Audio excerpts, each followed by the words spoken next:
Hey, good morning, good afternoon, good evening. Thank y'all for joining the live stream again. Of course, I'm Sunshine Shoulders. Shout out to the NTZ crew. That's Jacob Tanjay. That's Michael Beach of Life. We're not going to be long on here, but we're going to be strong. I heard a guy say that before. Welcome to all my members. Roger Walker, Moments with Mitch. Thank y'all, Jeffrey Tad, all y'all for y'all support, continued support.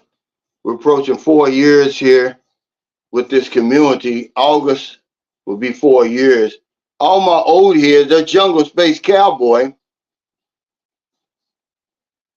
Doubtful Genius, there's our love LaChine. Any new viewers and subscribers, welcome. And anybody catching this on replay, you know we always have a topic. Today's topic is, can I find my sweet spot in the Philippines? Or it could be, will I find my sweet spot?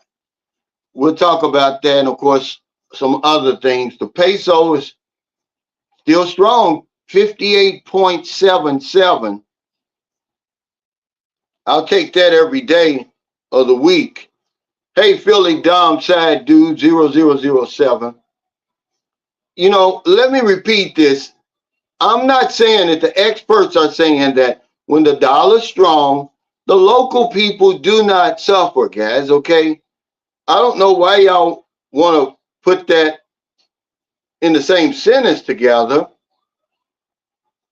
What goes on in the U.S. economy has very little influence about what goes on over here in the Philippines. If they raise their raise, you see our minimum wage raised over there. It didn't raise over here. It didn't go up over here. But I mean, y'all make a a story out of anything. But can't we just celebrate the fact that the dollar's strong? Because what goes up must come down.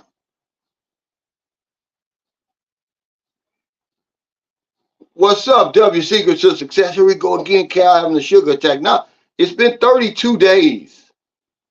No processed sugar. I'm doing real well now. For my 30 days, I ate a tuna fish sandwich and I drank Coke Zero. And the only reason I did that, because one of my subscribers said, hey, Cal, why don't you try that just to see, you know, you don't have to torture yourself. Give yourself a reward. Okay, but another thing is sometimes your mind plays tricks on you. It may you be craving for something, you know, and then you finally do it, and then it's like, oh, it's not even worth it. But yeah, this is day 32. But see, that's why it's not a diet. This is a lifestyle change, guys. There's no cheating or anything.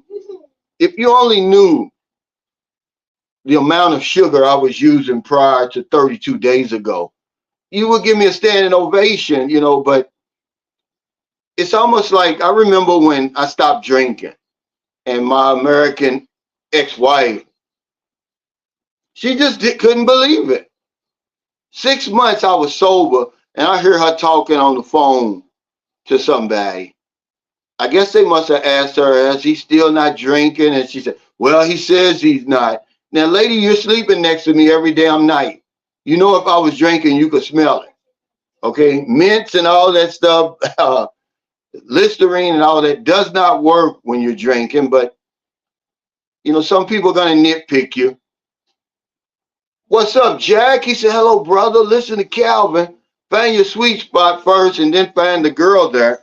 Well, hell, that's a whole other topic, Jack, but you said a mouthful right there, because I'm going to talk about the video I'll put out today. You know, why dating is easy in the Philippines. Why do we make such a big deal out of it? Obviously, because you can get clicks and views talking about it. But it's all prearranged. There's no big deal. Listen, you've got what she wants. She's got what you want. What's the big deal about that? Why does everybody, especially these vloggers, make it out to be a big deal about having a girlfriend when everybody has a girlfriend? And if you're a woman, you got a boyfriend. If they want you to think they're doing something special, they're not. Okay? It's all prearranged, really. I don't even want to use the word scripted. I mean, how many videos do you have to make over and over and over to convince y'all. Seeing is believing, right? Come over here, you'll see it. Because the best way to find out about the Philippines is in the Philippines. Not on the vlogs, not reading about it, just come over here. But some of you guys have to be hit over the head over and over and over before you believe it. He said, I thought members only tonight. Yeah, but I had two scheduled tomorrow. I got y'all for tomorrow. It'll be tomorrow night for you. It'll be tomorrow morning for me. But yeah, I got you. But you know, I'm a man of my word. Hey, Robert. But here's the thing. Bragging about women, it makes you look weak over here. Vloggers and anybody that comes over here, because you see it all the time. They got this shit-eating grin on their face, like, how, look at me, I'm special, you know. And then when you hit them with the fact that, well, everybody's a nice-looking woman over here. Now it's, oh, yeah, she's from the province. And then it'll be, oh, she's got her own job, her own business, or this or that. You want to be different.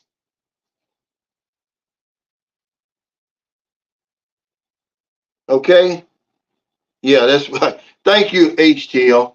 But people don't understand that they can't celebrate the fact that the dollar is strong. Just celebrate it, man. But yeah, I see a lot of that in the Thailand videos where they'll go out and rent a woman, which is, I don't care, but with a nice body, and she'll let them exploit her on camera. So it makes the man look like, oh, look at me. Look what I'm doing over here. We make the focus of our lives over here the women. It makes us look weak. You got to set your sights on something else other than that. Okay, that's the least that you're going to have. That's the minimum. Okay? Because remember, we want who wants us. And we're dealing with a whole different woman. We're dealing with a woman who has the flashing red light on her head that says, okay, I don't have a problem dealing with foreigners. That's why 99% of us meet women online. Unless you're over in Thailand or Angeles City and you're meeting them in the bar, which the online dating is nothing more than a nightclub online. That's all it is. Okay, where you know that the women are looking for men. So when they say, oh, what's the best place to meet a woman? Well, online or at the bar, because you're not stepping over here to these women. They're lying to you. Whoever tells you they're doing that, they're lying. Every last one that they meet, you see them with, they met online, because you don't know which ones over here. They don't all fool with foreigners, man, a very small percentage. Okay? They let it be known. That's why they get on the dating site. But we just make too much of this. Don't overthink this. Okay? Imagine being in Southeast Asia where looks don't matter, and you're worrying about whether or not you're going to have a date or not, or you're going to have a woman or not. He said, start of the Philippine wet rainy season, be ready for superstorms, typhoons, floods, and the La Nina. Thanks for bringing that up. We actually had about a 20-minute heavy rain last night, which we needed. And yeah, La Nina's showing up here in August, so yeah, it's going to be some bad weather, because this El Nino and La Nina, guys, it comes around. The last El Nino was 2017. They know what they're talking about. So if you're coming over here, you're going to be here in August on until it's over. Just be warned that there's going to be some bad weather. But we need to stop doubting ourselves with that. We need to move on to other subjects. But I guess y'all like to hear about it. You like to be reassured. 70-year-old men are flaunting 25-year-old women all day long over here. It's nothing to write home about. Why? I don't know. That's a whole other story. He said, my co-worker's getting ready to go there on Tuesday. He's got good timing with the current exchange rate. Yeah, that's why I did that video the other day, but everybody pushing back on that. And most of them aren't even over here. And that's the line. Well, now the locals are going to suffer. Okay, let's be honest. The locals are suffering whether the dollar's 1 to 1 or 100 to 1. So shut up with the stupid stuff. Okay, they're going to suffer anyway. That's right. He said, has any woman been dissected as much as the Filipino woman? That's a great line. Yeah, man. Thank you, man. Because has it though, Michael Beecher Life? Can you think of any woman who's been broken down to the very last compound than the Filipino woman? We look at her from every direction. She's a simple woman, guys. It doesn't take all that. We're the geniuses. We're doing that. These women are simple. And they're proud of being simple. And that's what I like about them. They're simple. They're not complicated. But we complicate it. Okay, we'll make a simple province woman if we want to just go through her personality, everything. Guys, it's not all of that. Trust me. You have what she wants. Period. In the story. Otherwise, it wouldn't be happening. It's been happening a whole lot longer than what you think has been happening. It's all prearranged. It's all set up. If you want to win over here, you're going to win. But if you come over here overthinking stuff, you don't believe what you're seeing with your own eyes. You're seeing it already. What makes you think it's going to be any different for you? Unless you're some weirdo. He said, when I gave up Kool-Aid, which is the best drink ever, I stopped buying sugar. I gave up soda for over a decade, but I started back after COVID. Well, you know, it's a lifestyle thing. And if all you're doing is soda, but you're not doing the processed sugar, you're not doing the cakes, the cookies, the chips, a guy told me, he said instead of Cokes, he replaced the 4 C's with chips and cakes. Okay, and you're working out and being more physically active. But, you know, I can tell Marilyn to get on this camera and she'll bear witness, man, that I was on a bad road, man. I was headed for destruction. Y'all think I'm playing when I'm saying I was drinking 4 or 5 energy drinks a day. And this stuff over here is a whole lot more stronger than in America, because a lot of the ingredients that are illegal in America are not illegal in the Philippines. Man, they'll pack a punch. Hell, I believe they got Viagra in the damn drinks. I believe that's why Maryland wanted me to stop using them. Because I became hard as a damn billy bat. Yeah, thank you. He said, I just said this. What's up, Kaz? He said, hey, I'm in the province. The best way to find out Philippines life is to be here. Didn't I just say that? If you want to know about the Philippines, that's where you find out, over here. Okay, he says, I love it. I left the matrix behind. Yeah, some people, but I'm going to be honest. Let's get on that because, okay, I'm discouraging any new person from getting off that plane going directly to that province. First of all provinces aren't the same. I did not exaggerate on that video. I said that. But because you don't know what province you're going into, who knows what trouble you're stepping into. But I'm going to tell you what is in every province: mosquitoes and boredom and very few other foreigners. And those are what's going to kick your ass. So if you want to jump out the plane and go chase some woman to her province over there, let's talk about that. Okay? How much you even know about the place where you're going and talking about settling? Visiting is one thing. Settling there is another. He found his sweet spot because that's going to feed into what we're talking about. What's up, Marlon? But I'm going to tell you something about these provinces. Logistics is going to kick your butt. I had a buddy, John Thomas, a good guy. And me and him had a long discussion about that because his woman lives in the province about 30 minutes from Butuan. He says, well, I'm in Butuan all the time. I said, well, listen to me, man. You're new to the Philippines now. You're on vacation now. But he's getting everything together. He's moving back here. I said, when you move back here, you move to Butuan. Then you go to the province from time to time. Get your feet wet. Because that 30-minute trip every day or whatever is going to kick your butt eventually. If you just want anything, there's no malls there. You're going to go to the mall, you got to get on the bus and go 30 miles. You want a good conversation with another foreigner, you got to go that 30-minute in that jeepney, by the way, that stops every 10 feet. Man, y'all better listen when it comes to this, okay? There's no hospitals or medical facilities.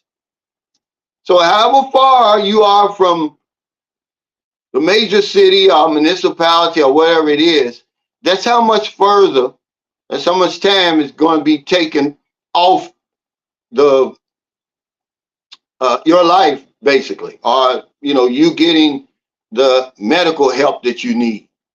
But there's none of that. Okay, no grocery stores. You get them big celebrated sorry stores. They're just a big sorry store. That's all. And who wants to travel 30 minutes every day? If you want a bottle of aspirin, you got to travel 30 minutes a day. The logistics are going to kick your butt, man. But the boredom really is what's going to get you.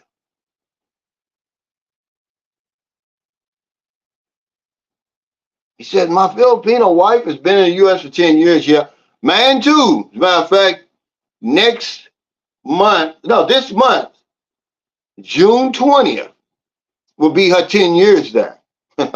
I'm just not there with her. I mean, Filipinos don't, most of them do very well. Because remember, they're tough as nails. It's easier for her to go to America than for you to come over here. Just think about that.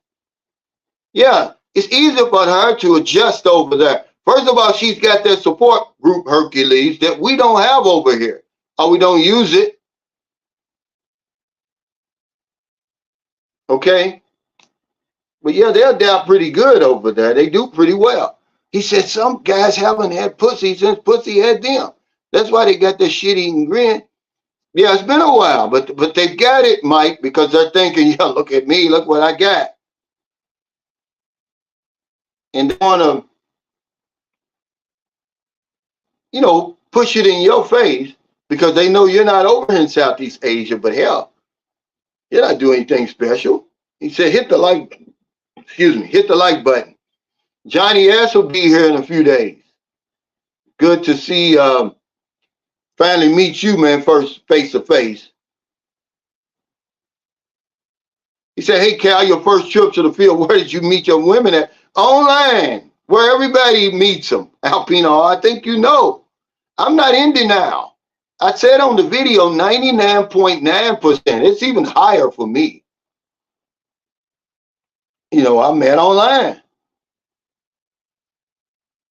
I mean, everybody, all these tough guys you see online with vloggers and they're interviewing these couples, everybody, man.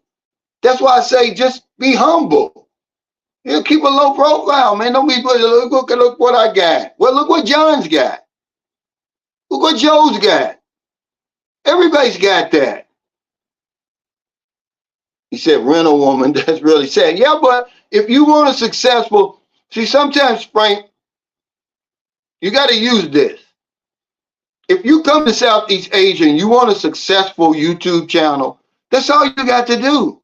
Rent one of those bar girls, put in a bikini, and let her follow you around everywhere. Put on your thumbnails half naked and all that, and you're gonna go to the moon. That's the blueprint, guys. But y'all trying to do it the other way. Okay, get to where you're trying to go first. I was very fortunate, man. Okay, remember, opportunity is what? Luck and preparation come together. That's all it was. I mean, luck is what preparation and opportunity come together. I was lucky. But if I'm starting out now, I'm not going the long way. I'm taking the shortcut. I know what guys want to see if I'm new. Okay, I'm going to the bar. I'm getting one of the cutest girls. And, okay, all you got to do, is tell her what you're going to do. And once your video, once you get out there in the algorithm, man, YouTube takes over then. They don't care what you make. Look at some of these big channels, man. They could make a video of themselves scratching their behind and they're going to get 10,000 views just because YouTube's going to push them out there.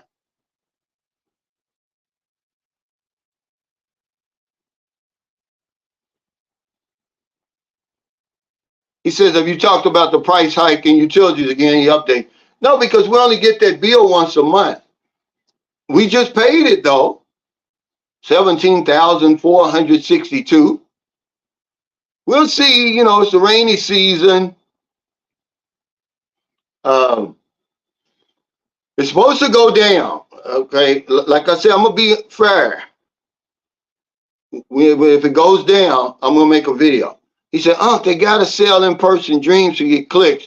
The only one place where in-person courting works is in Latin America, and that's only if you know Spanish. Keep telling the truth, Uncle Cal. Yeah, I mean, and you're right. You know, these guys are smart, though. You know, they're saying, hey, I want to stay over here in Southeast Asia.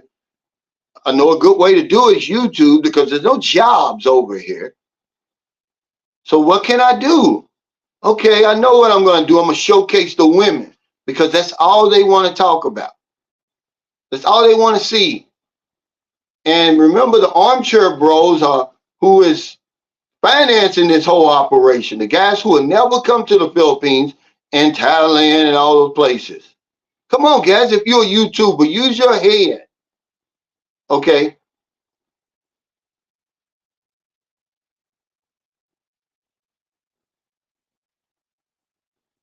He said, and the Filipino bloggers are dissecting their own too. Yeah, I mean, they've joined the fray. Golden Gate, you're exactly right. Because I don't know if there's anything else that we can tell you about women over here. What else can we tell them? You know, I mean, because you're right. I mean, they put it all. It's all out there. Do they shave down there? Are they hairy? It's just everything, man. I'm like, we got to reach a point to say, hey, hold on, man, pump the brakes. Okay. But the more you give them, the more they want, man. You would think after all these years that subject will be dying down. No, it's going this way. And every time another vlogger comes on here and he's got a nice looking woman, it starts all over again. Look at me. I'm 70 and she's 25. I'm living my best life over here, you know, blah, blah, blah. All you got to do is get what? What is it, $19.99 or whatever. Do not pay that lifetime subscription on Christian Filipina. Guys, you don't need all that. Yeah, they did pick, that's all they did. That's all they did, but see, it's dying down now. The algorithm has gotten hip to it, Michael Beecher Life. He says, the Filipino bloggers piggybacked on the expat bloggers. They see what gets clicks. Yeah. It's like the janitorial services. It's like the landscape businesses. Remember that? Everybody sees people making money with that. I'll start me a janitorial service or a barber shop. Okay. But yeah, this is exactly what's happening. But people are dying down because Filipino vloggers, they're not telling you the real nitty gritty. They're not making it interesting. You can see right through there. It just looks so plastic.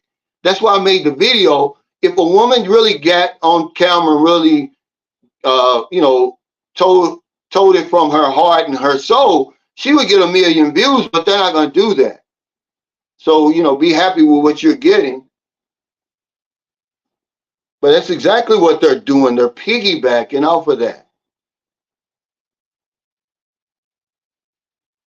He said, by overthinking, they're being no better than what they're supposed to be leaving behind. Yeah, they're overthinking. The men are, because, you know, if seeing is believing, how much more proof do you need? Okay? You got what they want. And they obviously got what you want, but you have what they want. So stop doubting yourself. Got a friend over here, man. He's 90. He'll be 90 years old. He's got a woman. I mean, come on, guys. It don't get any better than that. He said, sugar's our sweetest enemy. It's the toughest thing that you'll ever have to do because everything that you eat really is tied to sugar some kind of way. And I mean, all of our best memories, man, have sugar in them. You go into the amusement park, you know, like the man was talking about that cold, ice cold grape Kool-Aid, Coca-Colas, you know, birthday cakes, everything, donuts, coffee, cream, and sugar. He said, I didn't know they had alligators in the Philippines. Yeah, crocodiles. They have salt water crocodiles and they get pretty damn big. And they'll eat your ass up. Okay? Yeah, they do. They got cobras here. But it's the little tiny insect that you should be worried about, that mosquito. Because most people who are at risk are infants and older people, and we're the older people. But when I put out the video about Candler on, the guy, Myron Smith, he said, man, we don't even think about that. You don't even think about this stuff about living in the province because your focus is on a woman, you're chasing a woman. So you don't even think about, man, I better bring me some good off or whatever it takes to protect me against this dengue fever. Because about 1,500 people die every year over here from that. It's a lot of people, man. 500 from snake bites. He says, hey, Cal, I said, Kevin, in the Sunshine Shows community, he said, I really like that video with the crocodiles. Yeah, I borrowed some of that footage from Pixabay, but a lot of it is on my actual trip to Dumaguete. But I wanted you to see what I'm talking about. A lady, 60-year-old, down in Palawan, was doing her laundry by the edge of the river, and the alligator came and snatched her. Now, you remember, crocodiles, they're very territorial, but also she could be protecting the nest, could be hungry.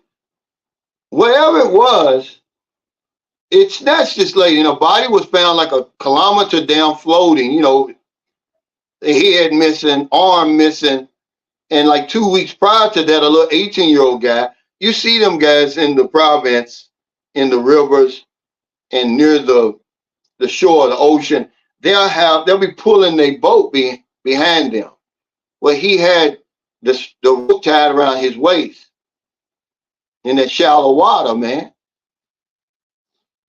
Yeah. I mean, I don't know if it's a worse way to die than that, man. Because you're not going to die right away. They drown you first. You know, that's crazy. He said, the hell to the no, you guys can have that. Yeah, that's what I'm saying. But we romanticize the W sequence to success, and we make people want to go there. Or they think they want to go there. Oh, that's where the best women are. You wouldn't even know where to get to the province. How are you going to find it? It's really remote, some of these places, some more than others.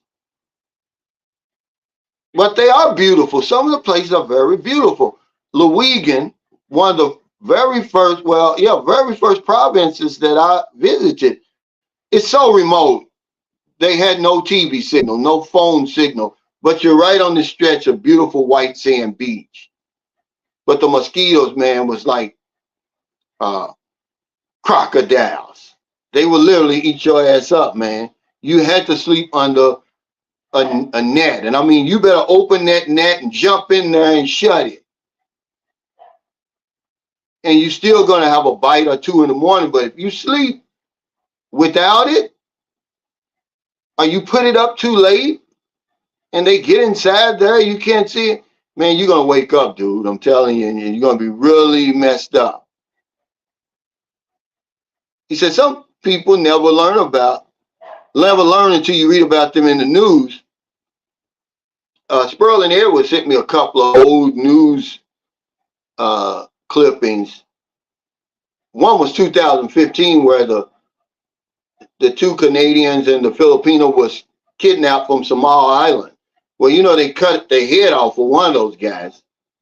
Because Canada and the United States, and they don't want to pay ransoms. They basically, if you get caught, they're just going to let them kill you. And then the leaders will get on there and they'll talk all that rhetoric. But they said that the Trudeau guy, they said he really regretted not negotiating with those people. He said Butuan ain't bad. Bull crap. He said the province outside Butuan gets thick. Oh yeah, the city of Butuan is not bad, but that damn province it is. Butuan is in my expat alley now, cuz. Because it has the malls, it has all of that. But he's trying to move right to the province. I said, no, man, don't do that. And it's okay after a while, once you get, welcome, Jerry. Once you get acclimated to the Philippines and you got your feet wet, okay, you feel safe walking around and nobody's going to bother you and everything like that. And yeah, you may want to take a trip to the province with your girlfriend or something, but living there is a whole different story. Yeah, none of them old quack doctors. Now, they got plenty of them. They got plenty of quack doctors. Hey, DJ Lloyd Buck. He said, I need indoor plumbing, no outdoor shit for me. Yeah. It shocked me. I'm in that little place, Louisiana. This is 2009, one of the first times I ever came to the Philippines. And I'm ready to take my bath, and she points over there. It's wide open, by the way. I gotta, but over here, the men, they take a shower outside with their underwear on. And you rush down in there. Even the women do it. But it's uncomfortable, man, because they're watching. They want to see, is it true? Does he have a cobra hanging down there? But you never know who's watching. Hey, Miss Ringo, thanks for that super chat. He says, it's very considerate of the Croc to drown us first. I'm surprised Palawan has Croc issues not being a larger island. Yeah, that's where a lot of them are, man. The biggest ones are around that Palawan, the big saltwater crocodiles, man. They're huge. They have one of the biggest, the biggest on record here. Can't remember his name, but he became like a tourist attraction, certainly for the locals. But they made him, they made a big deal out of it because they had him chained up and all that. I think they eventually killed him. Well, it depends on where you're going to be staying, Brox. When we went to the beach in Sapalai, which that Sugar Beach, beautiful place. The resort we stayed in, they already had the nets there for you. See, that's a clear sign.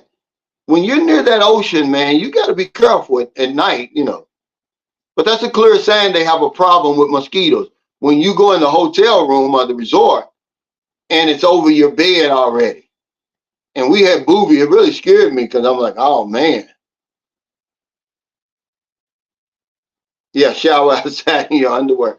In the province now, yeah, he was big. But they didn't say how big he was, but they're big, Jacob Tande. I mean, it is considerate of them to drown you first.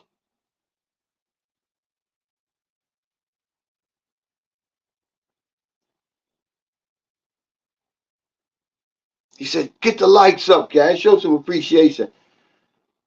Yeah, but also, when you're in the province, you're going to be a sitting duck, man. If somebody wants to get to you and put their hands on you, there's nothing you can do, okay? You're going to stand out like a sore thumb, but also you're going to be a sitting duck for loans. and favors and everything else that comes with being the big foreigner on the block over there. Where you gonna run to? Where you gonna hide? Yeah, that bolo, man. But we don't talk enough about bolos. You know, because you're not welcome everywhere here, like people think you are. That's the impression these Christopher Columbus types give you. They're on these motorcycles going everywhere, but trust me, I've got a sneaky suspicion that they've done their research first. Okay. Well, I doubt that it's going to help anything. Okay. You only think that they act different around each other. Okay. I've got a worker here who misses Mondays far too much for me. That's the most important day. And I tell Merle and her mother, look, tell her how important it is to be here on Monday. No, they want me to tell her. Nah, that ain't gonna work, dude. Okay. In the province, not here. Well, you know, they hit me up for a loan. It's a lot of people who ask Maryland. I don't know how many times. She only told me. There's only 2 times that she told me. One lady was supposed to have been our friend, but hell, she act like she don't know us anymore. But she said, because Maryland said, excuse me, we were in Sikiho, and the woman asked Maryland to loan us some money. She said, I don't have any money. That's Calvin's money. What can I loan you, you know? And hell, Maryland saw her at the graduation, and hell, she didn't speak to Maryland. I was shocked about that. So they're going to tell her how many times, you know, you get hit up, but they'll come around. Now I'll do this. A lot of times, say, for instance, there's a lot of athletes here. You know, they do these marathons and they need a sponsor. I give them 300 or 400 pesos. Maybe for a basketball team, they need jerseys. I'll donate 500. That I'll do on my own. But there's no telling how many loan requests Maryland gets. But I just told her, just tell them that it's my money, it's not yours. DJ Lloyd Buck said, police officers arrested in Philippines for kidnapping tourists and holding them for ransom. Yeah, but it's Chinese and Koreans who are most at risk of that because they're the ones that have the real big money over here, not us. A lot of times they're involved in those offshore gambling operations, the casinos. You know, they're riding around like big bosses. You see, if you read that article, they said they pulled over that expensive van. Like they're the ones doing that, not us, because we know to keep the low profile. But it's nothing for you to worry about unless you over here doing that kind of stuff. These are police, man. They know, okay, who they were targeting because they know that Asians will pay that ransom. It's been done so many times over here. This is nothing new. This is just the latest one, DJ Buck. It's millions and millions of dollars over here, man, that we don't have nothing to do with. And a lot of times when people get kidnapped over here, Chinese and Koreans, it's by other Chinese and Koreans because they owe them money. The gambling is big over here, man. Okay.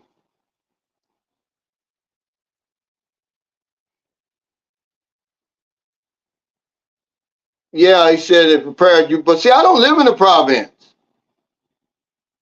Okay. He says, honey ain't that sweet for me. Well, you know, it's easier said than done. But now I don't live in the province. Imagine I live in a second-class city, like St. Carlos City, and sometimes I get bored here. So imagine if I'm living way out in the province, away from everything. It better be a beach somewhere near there. Otherwise, I'm not living in the province. He says, I don't see any benefits of an expat living in a province. Well, this guy he's on here now, Donnie Morris, I think his name is. He seems to have found his sweet spot there. But I'm pretty sure the woman has something to do with that. He claimed he got off the plane with $3. He came to the province with $3 and a toothbrush or something. I don't know. Yeah, yeah. See, he said lower cost of living. We're so hell bent on spending as less money as we possibly can in the Philippines, which really is a big mistake. Don't be stupid with your money, okay? Remember, time, health, money. But this is the worst place in the world to be cheap. You don't want to be cheap in the Philippines, man. Don't do that to yourself. He said so much security here in Subic. Yeah, but these were the police. These were the people who were supposed to be securing you. They're doing the kidnapping.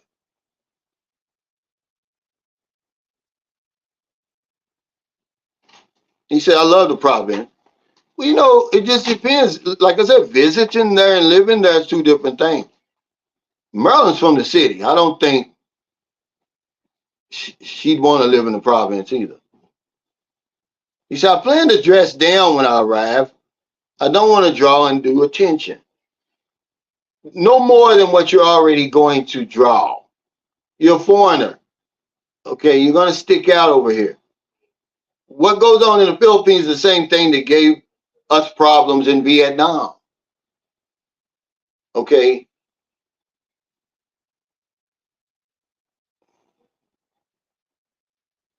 He said the province isn't that bad, but the city is where you can get everything you need. Well, all provinces aren't the same. It depends on what province you live in. Thomas, go move into that province where my son used to live, way up in the mountains above Naga City. And then you tell me that you live up there. And then you tell me the province isn't that bad. Well, you got to make that treacherous ride up and down that mountain just to get whatever you need. There's nothing up there. Guys, be careful talking about these provinces because they're brutal, man. You have no idea what you're talking about, guys, when you're talking about moving to these provinces. Some of them aren't that bad. Okay, like they're right outside Dumaguete and all that. Okay, you're 10 minutes away from everything you need. But some of these are way off the beaten track. There's nothing out there but mosquitoes and snakes and crocodiles. Okay, so when you say, oh, the province isn't bad, what province are you talking about? I can take you to some places, man. You wouldn't last one day, guys. That's all I'm saying. If you want information about the Philippines, you come to the Philippines. Okay, stop listening to these people. They romanticize these provinces. And some of them, man, you can't deal with it, guys. It's too remote. Okay, he says, I've been with my girlfriend for almost 6 years. Now, do you live here for 6 years or long distance or what? Never have I even ever been asked for money from her family. They don't have to ask you. Why? Because I take care of business. Yeah, no need for them to ask. That's right. You got out in front of that, which is what I suggest. You should already know the financial situation of anybody you're dealing with when you get over here. That's why I did that video. I'm saying, don't come over here and act like you don't know. Okay? Yeah, they know who's big balling over here. It ain't us. Okay, guys? It's not us. We're not the ones with the big money.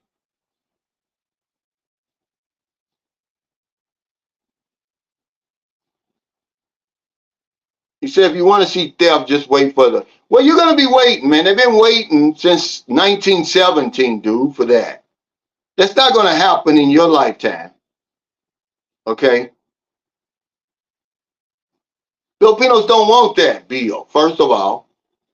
Okay, they don't want that. It cleared the House. Okay, they've already put it on hold. They're even going to question that vote. We'll take a look at that when we get back July 22nd. Then it's got to go through the Senate. That's a whole different monster. Don't get excited about this. Okay, I promise you, you're not going to see that. And even if it is, guys, it's just something else you're going to have to pay for. They're not going to pay for that. We don't even know. We're thinking, oh, it's going to be divorce like it is in America, so easy and all that. We have no idea. We're jumping the gun. I'm not a lawyer. I'm not a politician. He says, I hear that Mindanao isn't the best place for foreign. Is that true? In some cases, but remember, Mindanao is the second largest island in the Philippines. It's vast, Lee. It's very, very big. But there are some trouble spots there that you don't want to go. Maguindanao, Lanao del Sur, uh, what's Marawi, and then the South Sulu Sea, that archipelago over there with Basilan, Holo Sulu, and Tawi Tawi. But if you look on the map at Mindanao, man, it's huge. Some of the best places for expats are actually, some of the safest are in Mindanao. Davao. I had a Australian came here to visit me because he was looking at St. Carlos City to see whether he wanted to move here or not. He was living in General Santos for years. He said, Calvin, it's the most livable city for expats, in my opinion. He said, but I was watching all these videos on Dumaguete, and they fooled me into thinking Dumaguete was better than General Santos. He said it was a big mistake. And General Santos is in the southern part of Mindanao. What's up? He said, good morning, waking up from a night of grilling and chilling and tomorrow. I saw that video, TJ, you had. Yeah, most of us are used to city life. That's why you want to come here first, to the city, where you can basically get everything you're used to having at home. I was in the Dumaguete. I got a steak dinner. Depending how deep in the province she is from, you might find communicating with her is very difficult. Yeah, but we're actually talking about the province itself. These guys have no idea because I've been to the deep province. I've been to the province where you think, well, hell, this is almost like a municipality, which is like a little small city, you know. But for the most part, they're very remote, and you can't deal with that. Okay, you can't deal with that because for the longest, even now, my son, where he used to live, he's in America, thriving now. They still don't have running water. So every morning, but when I went up there, they had no running water, no electricity at that time. Now they got electricity but no running water. So every morning they got to get up, everybody in the house, and walk for however long up those mountains to get that water, guys. You know, you better know what you're doing. Come over here and take a look at it first. What's up, TJ? Thanks for that super chat. He said, one issue I see neglected is the logistics of province life. Well, I just said that before you joined. I said, logistics is one of the things that's going to kick your ass. He says, outside of Central Luzon and like getting your Lazada the week you order, he said, tough titty. Yeah, any of that. Okay. The boredom is what's going to get you. You're so far away from everything. What are you going to do out there? I don't know. But we don't even care because all we're focused on is the woman. As long as she's there, I'm going to be okay. Nope. Okay.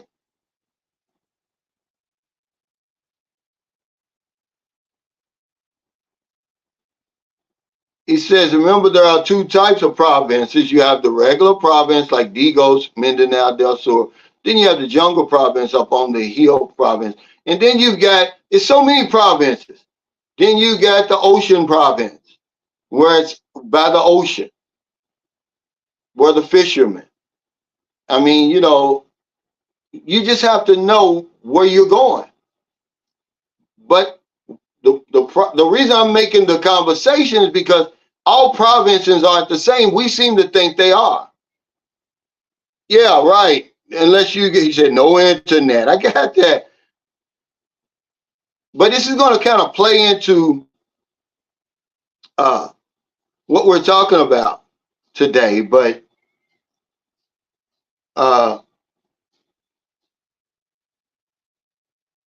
Just get it out of your mind when you first come over here that you want to move straight to the province. Berlin Edwards, he said he's moving to the province, but hell, he's been here 2 years already. So he's got some experience. But let's talk about that. You know, can you find your sweet spot in the Philippines? Or should I say, will you find it? And what is sweet spot? Just to keep it simple, it's an ideal or most favorable location, level, area for a particular purpose, meaning your retirement. The best possible situation. When you say something like, man, it don't get any better than this. That's the sweet spot. But then, okay, I forgot to put the damn link in there. It was 4 things they were talking about the sweet spot. You got to locate it first. So I put define your sweet spot up here because no 2 sweet spots are the same. You know, what factors have to be present for you to call it a sweet spot? And I put down the right woman, cost of living, safety, traffic or lack of traffic, other foreigners or lack of other foreigners, infrastructure, like the guy said, Wi-Fi. You know, what constitutes your sweet? You have to know. Otherwise, how are you going to know that you're in your sweet spot? He said, hell, the people in the province trying to get to the city. Exactly. He said, I don't have a channel. My ventures are strictly tied to my social. And those make the best channels, TJ. He said, I watch sunshine shows to deal with the boredom, good stuff. You don't even know how much I learned and what to do for real. Man, thank you. But define your sweet spot. You know, are you going to be located? Let's talk about logistics since TJ brought it up. To the things that interest you. If you're a diver, then you want to be somewhere near the ocean. If you like nightlife, then you need to be somewhere near the city. But where are you located near the things that you need? Your activities, your hobbies, entertainment. Is there an airport, hospital, in order to find your sweet spot? Okay? Because no 2 sweet spots are the same. I'm going to tell you a big mistake a lot of us guys make. We follow other expats. We see them happy in their sweet spot, whether it's Dumaguete, Angeles City, which are 2 prime examples. So guys, hurry up and fly to Dumaguete and realize, man, this is not for me. Or Angeles City and say, man, this is not for me. Instead of playing it safe, coming over here, you know, even though both of them are expat alley, you know, Manila, Cebu, Davao, places like that, Cagayan de Oro, and then you go from there, you know, you got to know what your own sweet spot is.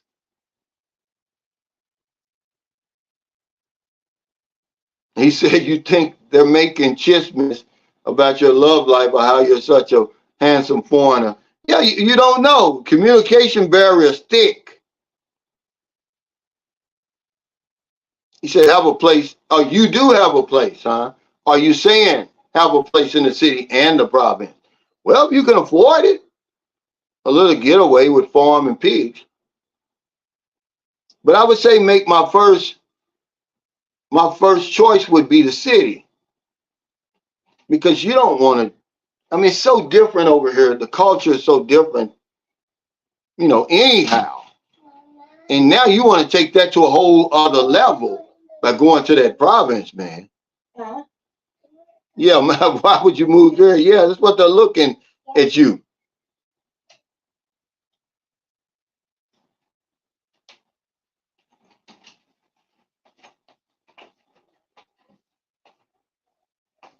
Wow. 35,000 and 2,800 a month for service. Yeah, that's part of that startup cost, Sir Ron, a lot that we're talking about when people come over here with $10,000 thinking they can retire in the Philippines.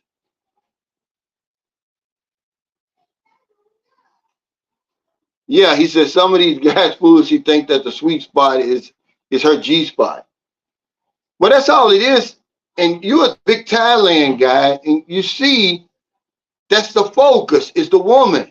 But then when they get there, it's like, man, there's so many other things I've got to worry about. They don't even know about the monsoon season over there in Thailand. And it can get pretty dicey in some places like Pattaya. He says, I'm concerned about her infrastructure. Well, you're going to get that real quick. You're going to figure that out real quick. Then you're going to be winding down, I don't have any internet. Being without internet is like not having power nowadays. But anyway, locate your sweet spot. Then it says, step into it. Have the courage, man. See, fear paralyzes a lot of us. We find that safe place and we say, this is it. I'm done. I'm going to just move right across the street from the mall, or whatever it is. That could be a sweet spot, but a lot of us play it too safe. And then it says, stay the course. Use all your focus and energy into staying there. And then it says, battle adversity, because it's coming, You can't get something for nothing. There's a price for that sweet spot. People are going to try to, whenever you get to the top, people are going to gun for you. And, every day is not going to be a good day, especially over here. He said, visit the Philippines before you decide to move there permanently. Get a layout of the land and a feel for the country. Lots of people move there and move back to the United States within 3 months with complaints. Well, because this is what they're saying here, stay the course. Y'all heard me say this before, though. We don't give ourselves enough time, DJ Lloyd Buck, to find our sweet spot. Hell, we get over here and the minute the first sign of trouble, we fly, we flee, instead of staying the course. You think I'm going to get on a plane and come all the way over here and just be here for 3 months, man? I'm going to make it work. I'm going to stay around here long enough. I'm going to ask enough questions. I'm going to visit enough places. First of all, I'm going to know what my sweet spot is so I can recognize it when I see it or when I know it, because it's a knowing. But yeah, you're right. A lot of people come over here, man, and they run at the first sign of trouble. The first brownout. The first woman that the breakup. He says, SWS, Secrets with Steve. Uh-oh, we got another secret. We got a W Secrets to Success. Now we got a Secrets with Steve. He said, I got mad respect for your work ethic, Cal. Thank you, man. That's part of my sweet spot. He said, they make movies over there. He said, back in the early 80s in the Navy, there were stories of cannibalism in some deep provinces, and these stories are told to me by Filipinos serving with me.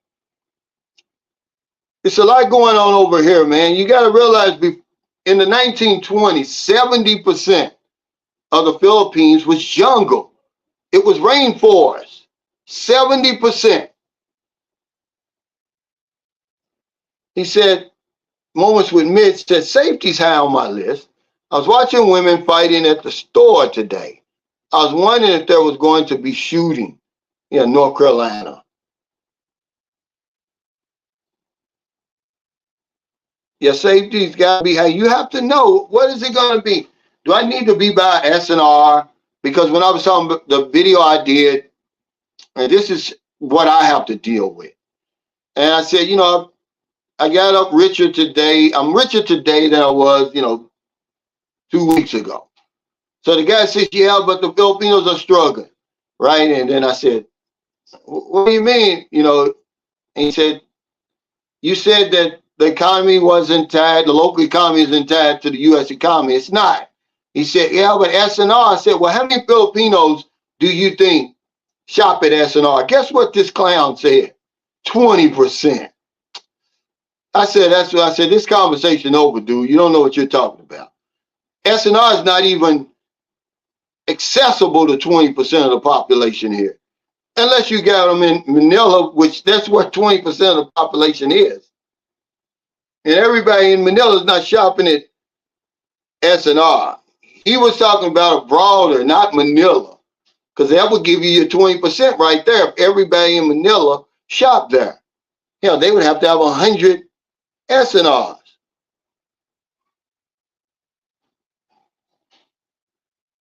He said, kidnappers know that America won't pay a ransom, but they will give intel to field government to exterminate them. Well, the thing is to keep your head on a swivel, really. If you stay in these cities, you're not going to have that to worry about. Because people's like, man, isn't Zamboanga dangerous? The bad guys are there, but they would be afraid to move. It's too many police, too many military, too many witnesses there. But you're somewhere off the coast of Palawan, where they get most of the kidnapped victims, or off the coast of Samal Island in one of those boats. That's how they get you. Or one of those resorts right near the water where they pull up. Because remember, they got scouts out there. They're paying the locals. Let us know when you see some foreigners over here. Okay? That's when they get you.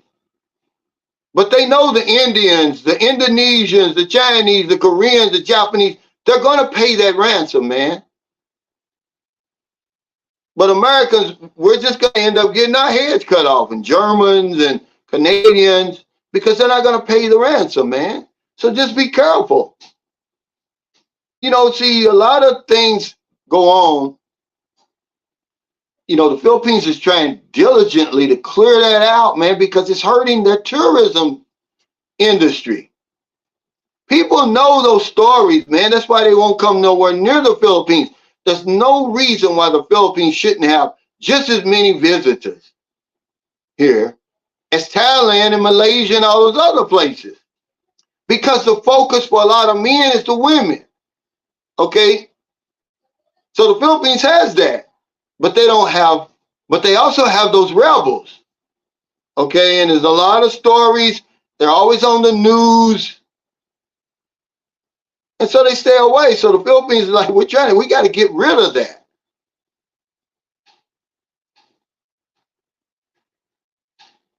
He said, I saw this one house for sale, shooting range in the basement, 3 stories, huge fence around the whole complex there. And he had to leave back to Sweden. Yeah, that's one of the reasons why I wouldn't go overboard spending a whole lot of money. That would be part of the exit strategy. Don't spend so much money over here.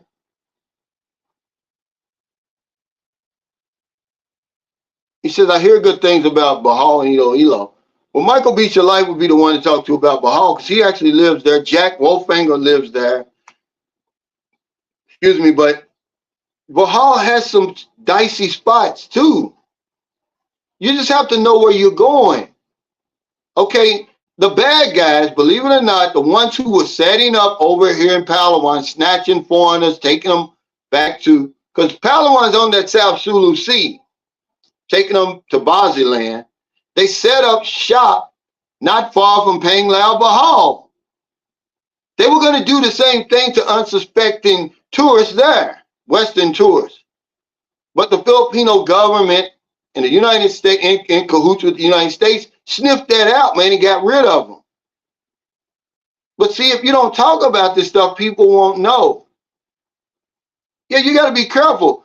Remember I told you there was a bunch of fighting going on a few months ago in these certain spots? Well, Bohol was one of them. I don't know, the reason why anything, but just know where you're going. How hard is that? But we don't know. We just say, oh, she lives here. And I'm going where she's going, where she lives. But Iloilo is an up and coming city.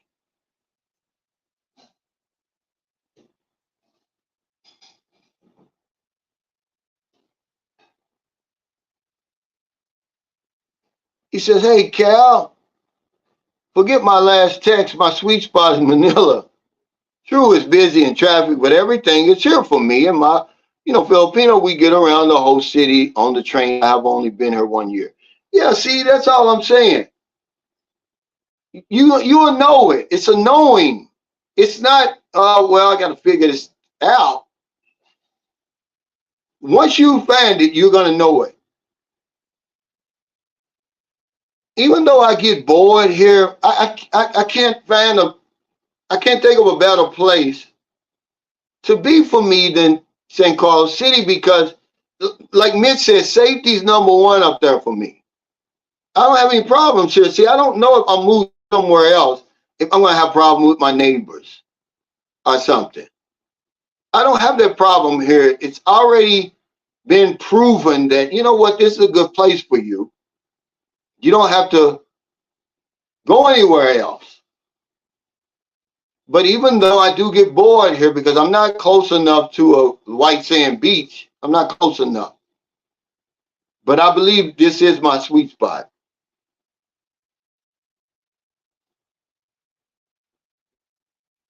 Hey, Danny, thanks for that super chat.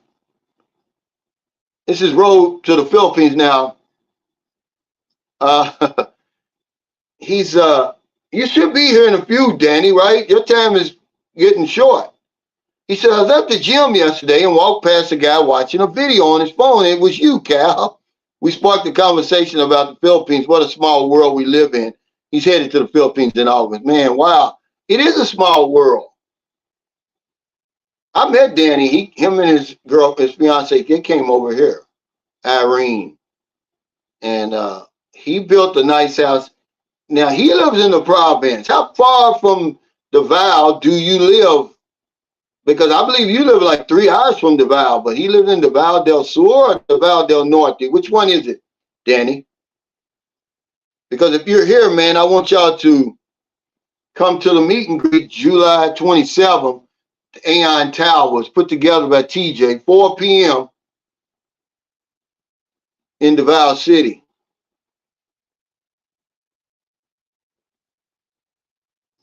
Well, it's always been a big tourist attraction. It's one of the first real beautiful places I went to. But people don't believe me when I tell them that Lapu-Lapu used to be a real live tourist spot. You go there now and it doesn't look like it. But it was just as nice as Panglao Bahal, any of those in 2009. I stayed at the Tamboli Beach Resort, and it was as nice as any resort I've been to since I've been to the Philippines. But now if you go there, it's all different now. Hold on, guys. I gotta fix something because my phone is going down. I'm gonna have to. But yeah, Panglao Bahal, if I couldn't live there, I would. And that's really not a foregone conclusion. Okay. I really love Panglao Bahal. I mean, I've been to Boracay and, I've been to Bantayan Island, Malapascua. I've been to all these fancy places. I haven't been to Palawan yet, but man, that Panglao Bahal, it checks all the boxes for me. Because I don't mind being around tourists. I don't mind being around tourists. Honestly, I don't. Let me fix this. Because I'm going to have, oh, okay. Hey, Ricky, thanks for that super sticker. My phone is low bat, so I'm going to have to fix it like this. And then plug in the charger. Because Jack Wolffinger, him and his wife,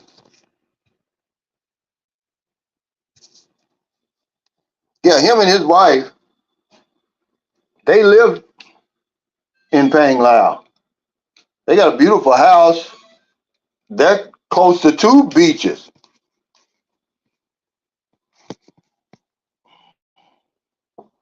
Shit. But if you come here and you go to Panglao Bahal, man, it's just got that vibe to it that I really love. He says, Donnie says, yeah, you're right. I tried Manila, Dumaguete, Valencia before I moved to the province in Kitcheral. Yeah, a lot of us, we travel, um, we follow people instead of trying to find our own sweet spot.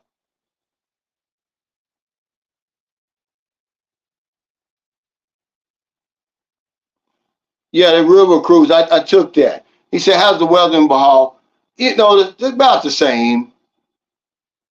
You know, they were hit pretty bad by that Typhoon Odette. But, you know, Tagbilaran is like the city there, basically. But I like Bahal. But try to find your sweet spot. He said, I will move to Mindanao. Yeah, Mindanao, you know, like I said, it's so big that you should be able to find a sweet spot there. It used to be where um, all that was on the news was those kidnappings and scared a lot of people, but they don't give you all the information on the news. They don't tell you how big Mindanao is. Rashad says, let's be real, men are stupid for honey, especially honey that's exotic and not one that looks like Big Shirley. Dudes would not give a F where they go as long as there's honey involved. Well, that's 100% true right there. But that's what gets us in trouble over here. That's our sole focus when that's the minimum that you're going to get over here, guys. I mean, but you can't tell people that. They just want to be assured over and over and over. Are you sure? Hey, thanks, King B Stacker, for that super chase. And Cal, appreciate you more than you can imagine. He said, my whole course of life changed because of your channel. Not only chose the Philippines, I met you dirty puppy, and it led to the woman I'm with. Thanks. Man, you're welcome. And, you know, he was on here all the time before I ever finally met him. See? And this is when you can make the connection. You know, because a lot of times people are speaking behind these profiles, good and bad. You don't know who they are till you meet them. But King B Stacker is one of the people that I met. He came to my meet and greet in Lapu Lapu. Him and his girlfriend, well, his fiance, and their son. And he's a good guy, man. He made a good choice. You know, he's got a woman that, you know, is going to follow him. He's going somewhere. Man, I'm sorry, guys. Stupid phone. He said, don't go to Palawan on the weekend. It can get very congested there. Well, it depends on what part of Palawan. You know, Palawan's shaped like this. You know, you got Port-au-Prince, and then you've got, what's the other one? That everybody goes to El Nido. But yeah, it's really a popular place. Let's see. Alpina R, it says New Zealand, Fiji, man, those people are very generous, very accommodating. He said, that's how I met my wife from an introduction. Yeah. Well, you're one of the 1%, because 99% of us, we meet online. And there's no shame in that. You're not going to have any problems. I want the women who want me. You got to be careful coming over here, man, because a lot of women, they don't want to deal with older men. They don't want to deal with a foreigner. Look, how many times I got to tell you, we got a bad reputation over here. For whatever reason, okay?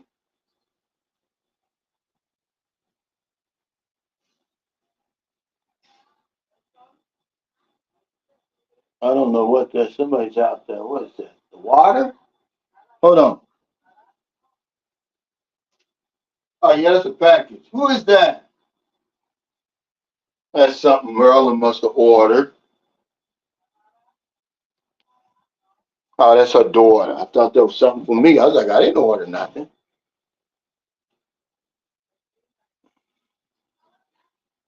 He said, how many years you and your wife been together? I know they've been together a while. But yeah, that's usually, it's a good way to get acquainted.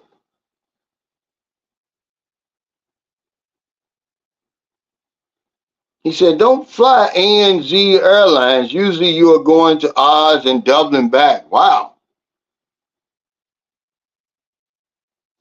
I know I had a pen pal when I was in the Navy from New Zealand. I never made it over there.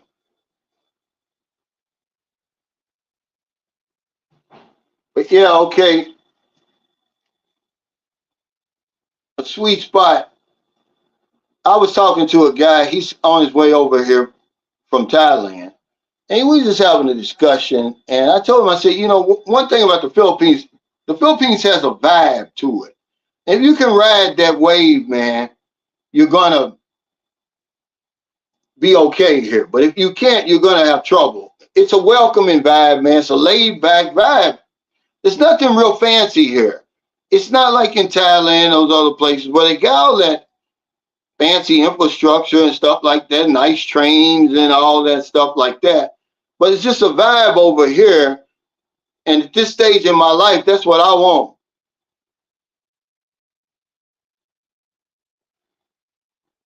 And that's, the thing that I'm looking for.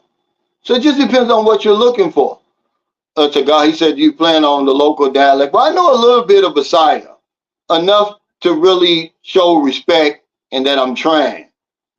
But trying to learn a whole different language at my age right now, um, it's not really in my plans.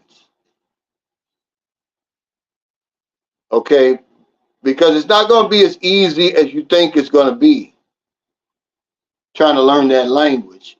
And then, okay, if you learn Bisaya, then you go to Manila and nobody's going to understand you because they're speaking Tagalog.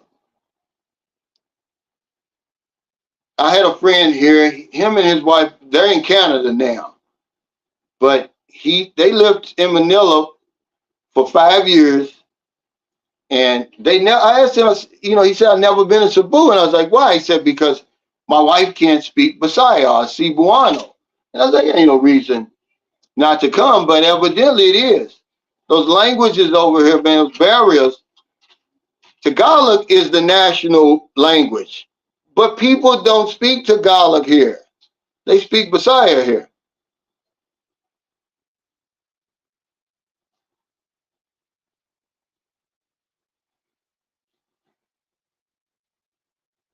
He said, every Filipino, man, this stuff. I don't react to those videos. Um, this stuff is old for me. Okay, this is for new people coming on the YouTube genre. Okay, I can make those videos every day and twice on Sunday. Okay, but I was talking to a guy, Monroe Anderson. We were just chatting. I was like, but I got a lot more class than that. I like it here in the Philippines. I don't have anything against the people, anything like that. It's a lot nittier and a lot grittier over here than what I talk about. I just don't think it's enough to keep pushing people down and just really talking about the negative things because I really enjoy it over here. I'm not at home. And doing that can get you hurt. That's a Filipino talking that stuff. A foreigner, you can't really, you know, get as dicey as you want to be. And some things I leave for people to learn on their own when they get over here. I just try to have grown folks conversations. And if you want to talk about dating, I'm saying, okay, what's the big deal about dating over here? or anything like that. Our cost of living, everybody has a budget. Some are bigger than the others. Well, every province is the same. But remember, you're from the Caribbean. You're not in the Philippines, man. You know, before you make that distinction or decision, it's not impossible.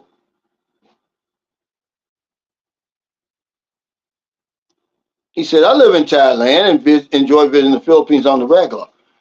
That's what one guy says. He said, I live in the Philippines and I take my vacations in Thailand. It's wherever you find your rhythm. That's all I'm saying. Wherever you're going to be happy. Okay, he says, Irene and I live in the Val del Sur area near Digo City outside of Mindanao on the island of Mindanao. It's about 2 to 3 hour drive south of Davao. Yeah. So that's like, is that like, would that be a municipality? Yes, that was too old, but it's difficult because there's very few people watching me now. And, you know, how long? Ask I love the child. He's been married to a Filipino for 24 years. Ask him, does he know the language? But it's enough, you know, if you just learn the pleasantries, the greetings, I think that's enough for people to, they really respect me for that, just to try it. But to learn, no, it's never too late, but it's difficult, Mike. It's very, I don't know any foreigners, and I've been coming over for a long time, they can speak the language fluently because maybe they aren't interested. Have I seen ones who have? Yeah, I've seen a guy in the SM Mall in Cebu one time. I was behind him in line, and man, he, you know, it was impressive. He said, my sister lives in Portugal. She's trying to learn Portuguese at 74. It's even harder to learn than Tagalog. Yeah, the problem with the Philippines is just once you learn Tagalog, now you got to learn the rest of them. Unless you're just going to stay up in Luzon the rest of your life.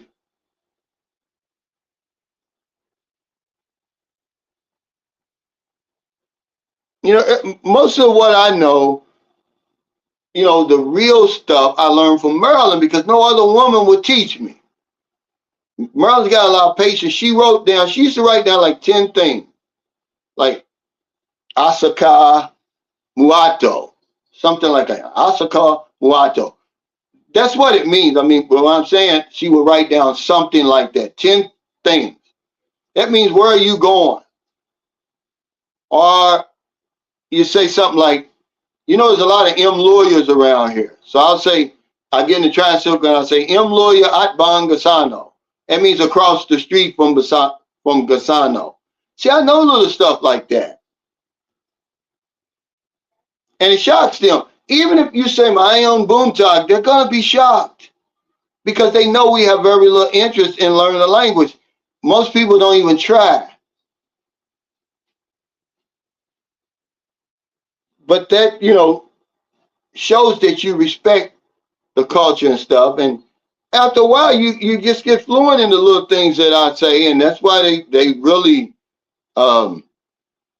it blows them away when I say certain things. Like, in it, Kyle, meaning it's really hot out here. Like, I'll be like, whoo, in it, Kyle. And they'll look at me like, what? And then they'll say something in their language back. And then I'll say, Gamay lang, meaning, you know, only know a little. But yeah, I've gotten so much better, but only been because of Maryland. And I'm with you, Frank. This is what I've always said. He said, I don't think it's a good idea to know the language fluently. You know, unless it's your job or something like that. You're in a position where you have to, because of this reason. He says, you might hear things you won't like. And that's going to be 100% real. Because what I don't know won't hurt me. So they could be talking about me all up and down. But if I don't understand you, it's not going to hurt my feelings. But the minute I understand you, now I've got a problem. I've got a big problem. Okay? Now, some things you can say, hey, what's up, man? Of War 777. Greetings from the Middle East. You know, some things they'll say, you know, they're talking about you. Like you'll hear all that, blah, blah, blah, blah, blah, Negro, blah, blah, blah, blah, blah. You know, you know, they're talking about you. But most of the time, you know, I don't be in a position um, where I'm going to sit around and listen to people like that, unless it's in my own house. He said, when I get in a taxi, I say, Muato Kasar, yeah, destination here.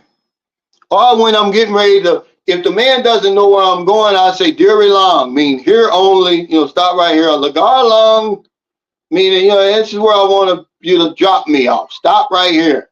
See, I know a lot of that stuff, man, you know, and it really messes them up. But after being here, you know, for almost, you know, 5.5 years in a row, I know a little bit stuff like that just to be respectful. But no, I'm not trying to learn it either because I know I'm going to hear something. It's probably going to piss me off, you know, something I'm going to react to. And it may get me in trouble. I'm not looking for trouble over here. He said, Cal, just wanted to confirm, is the meet and greet in Duval still on July 22nd? So, yes. At the AI Towers, TJ sent me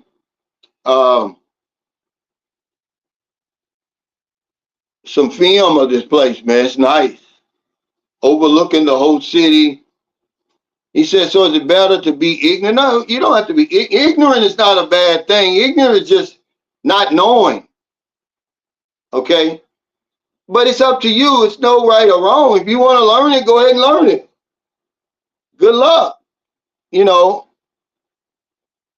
But Booby can go back and forth because that's when you learn it. That's when your man is a sponge. You pick up all that. She speaks to me in English. She speaks to her mother in Bisaya. Sometimes she'll say stuff to me in Bisaya, and I have to tell her I don't understand.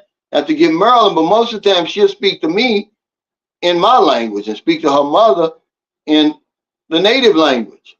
But it's not about, you know, just being ignorant means you don't know.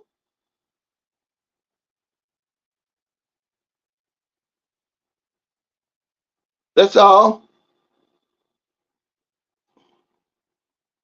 He said, my wife said that Tagalog works for us as long as we stay in her province. Of course, there's local dialects, but the average Pinoy in her province understands Tagalog. Yeah, they understand it here. It's the national language, but they don't speak Tagalog here. They speak Bisaya. And if you go to Mindanao, they're going to speak Bisaya or Cebuano or depending on, they always got those local dialects, man. It's so many. So yeah, you're going to be learning a lot of languages. But yeah, for anybody just joining us, the peso is 58.77. If you're here now, you're on your way, it's a good time to be here. And I wouldn't worry about whether that's going to, the effect that's going to have on the locals. That's out of your control. We worry too much about things that are out of our control. It doesn't matter if the peso was 1-to-1. There's going to be some people over here who are going to struggle. Okay, I'm sorry. That's just how it is. I mean, it's out of my control. I'm not going to worry about that. Okay. Yeah, it's strong. It's strong. You say, I tell Irene, can't you all agree on one language? Well, what people don't understand is before the Spanish came, all of these islands were basically their own country, really. They only came together under that Philippine flag, that one flag, to fight the Spanish. Okay? They had their own religion, politics, languages, traditions, customs, everything. was different. Even that's why when you go to these different islands, man, the food. Okay, if I ask her mother to make chicken adobo, it's gonna be different than the chicken adobo they make in Cebu. Different from the chicken adobo they make in Mindanao. Different than what they make in Iloilo. You know how? Because I've tasted them all of those places. In Iloilo, it's a little sweeter, the food that they make, but it's delicious. They got foods in Iloilo that you only eat in Iloilo. You can't find it anywhere else.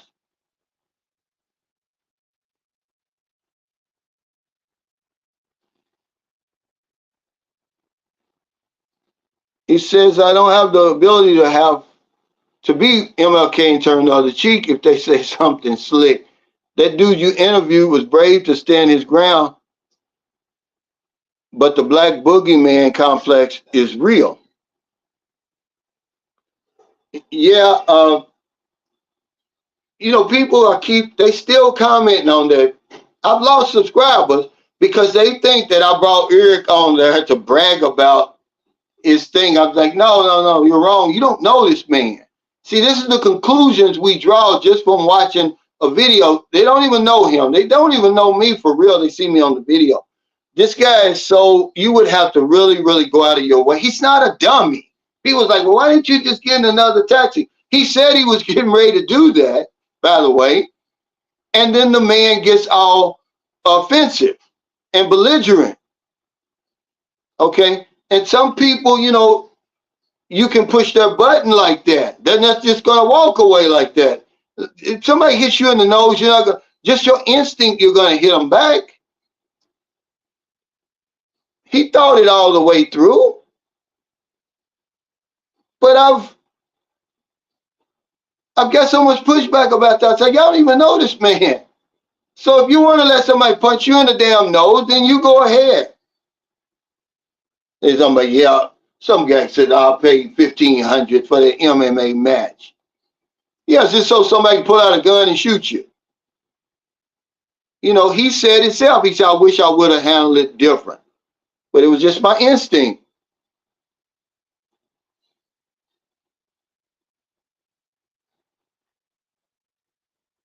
He says, hey, Cal, I just started buying Philippines equals X for my travel account. So far, I got $57.94. Can I buy anything with that? Yeah, when you get over here, when you get $57.94 per dollar. Okay, remember the banks making some money. Whoever you're dealing with, they're taking something. So it's $58.77. That's still high.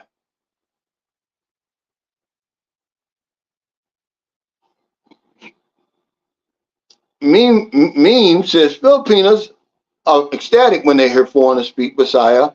Much respect to them because they are willing to adopt the culture of Philippines by speaking the language. Yeah, that's why I do it. Just to know a few things, I'm not fluent in it. But if you say, he's buang, bug now means cold. I know all that stuff. Because when you go up there, tag pila. Now, how much is that? Is it book now? And they'll look at you like, well, you know our language, and it keeps them honest sometimes. Yeah, the stereotype. They just hate to see a black man winning. Some people watching the stupid stuff. Man, race is so stupid. Let's don't get on that. But that's all it was. Here's a black man bragging about beating up somebody. No, that's not what he was doing.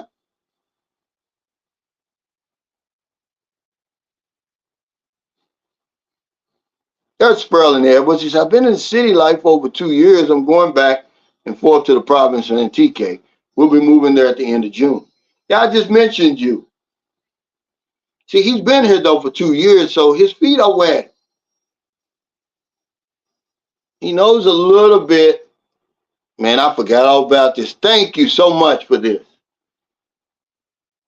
Philippine Independence Day is coming up, guys, June 12th. So if you're over here, just know that the banks are going to be closed. A lot of stuff's going to be closed. especially government offices and anything like that. June the 12th, Wednesday, holiday, Philippine Independence Day, no work. Now, see, at first, the Philippine Independence Day was July the 4th. The United States gave it to them the same day as our Independence Day over in America. But then the Philippines says, oh, pump the brakes. We're going to come up with our own date, because this is when they start getting out from underneath America. That's a true story. Their Independence Day used to be July 4th. And they said, no, we'll come up with our own. What's up, Fresh Aloha? He said, I love that you are in great shape. I think I told you I'm 59 years old, 6 foot. I bench press 300 pounds. Wow. 10 times. He said, you inspire me. Thank you, man. That's how I'm trying to make a lifestyle change.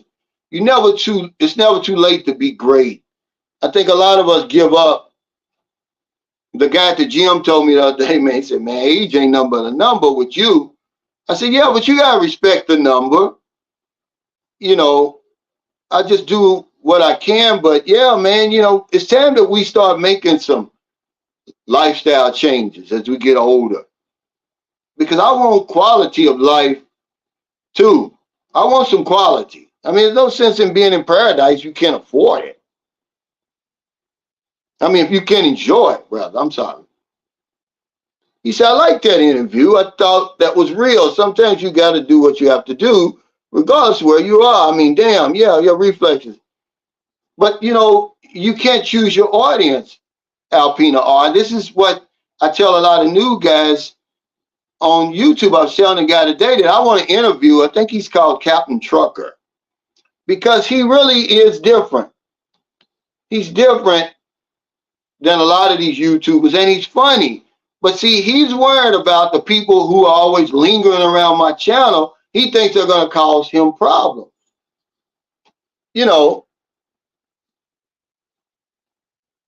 But I told him, I said, don't worry about that. You can't let a bunch of invisible profiles dictate what you do on here. I said, I feel so bad for the regular guy, man. They done stopped this man in his tracks, guys. It's not like immigration pulled him in. It's not like the NBI pulled him in, right? They literally scared him. And, I wrote a message to him in comments. I erased it because I'm not going to get involved. And I told him, I said, man, you can't let these guys win. It makes them think they got more power than what they do. You got to stand your ground. Call they bluff, man, I mean, this guy has a thriving channel. They basically just scared him off the damn platform. I'm like, man, it pissed me off. I said, because who's next now? If they know they can do that to you, who's next? No, I stood up for mine because I knew I wasn't doing anything wrong. They're gonna come after you when you go. He was on an ascent, man. He would probably if he wouldn't have stopped. He was well on his way to 100,000 by the end of the year. His channel is interesting, but they're making it out of something else. And you have to understand, eventually the people are going to call him in and let him explain his side, like they did me. But you can't, they stalked him like they stalked me. But he gave up, man. I'm like, dude, you owe your viewers and subscribers and followers more. They put you up there like that. Hell, at least fight.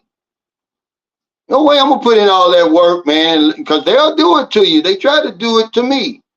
It slowed my channel down because a lot of my viewers stopped, because I'm exploiting Filipino women and, what they say, human trafficking. Same basic stuff they're trying to put him on. Yeah, it's a shame. Okay? Because nobody on here is going to fight for you. You got to fight for yourself.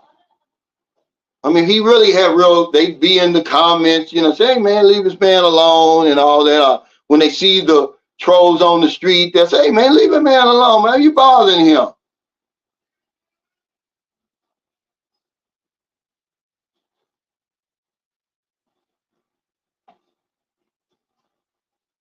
day. He says, I always believe you don't have to be great to get started, but you got to get started to be great.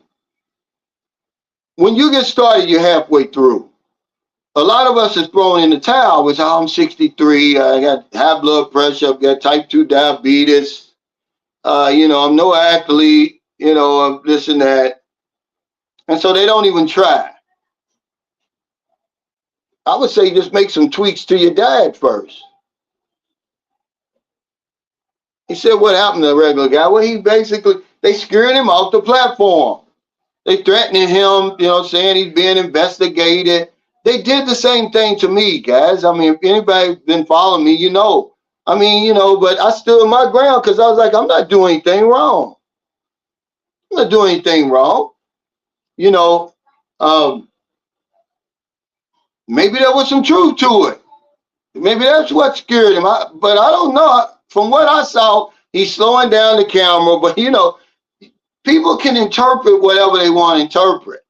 Remember the Fantastic 4 Inches? They try to misinterpret that video. The 4 Fs, they try to misinterpret that. People can take stuff, but if you stand your ground, okay, and they see that because nobody's watching their channels, first of all, we're giving them too much credit. They're not that powerful.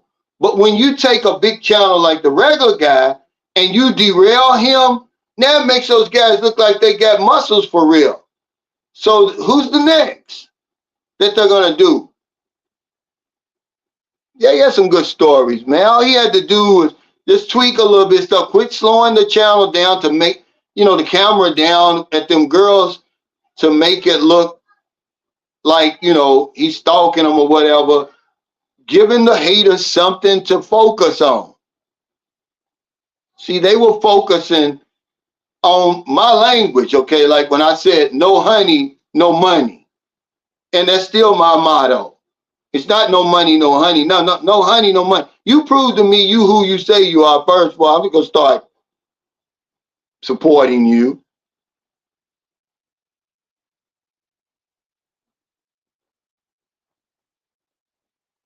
He says, yeah, the haters gave him a hard time about some of his vlogs. Yeah, hard time is that you being nice. Okay? But I just didn't like it that he gave up so quick. I met him, man. He's just a regular guy to me. That's why he's called the regular guy. I didn't know who he was for real.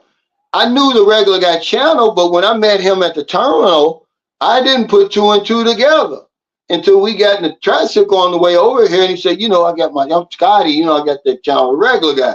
Then I looked at him. I said, oh, okay. But he didn't do anything, man. It's like it's a double standard. Now, why don't they turn in some of these Filipino bloggers who are talking about everything? They're exploiting themselves, by the way. Okay? You cannot make the same videos they're making.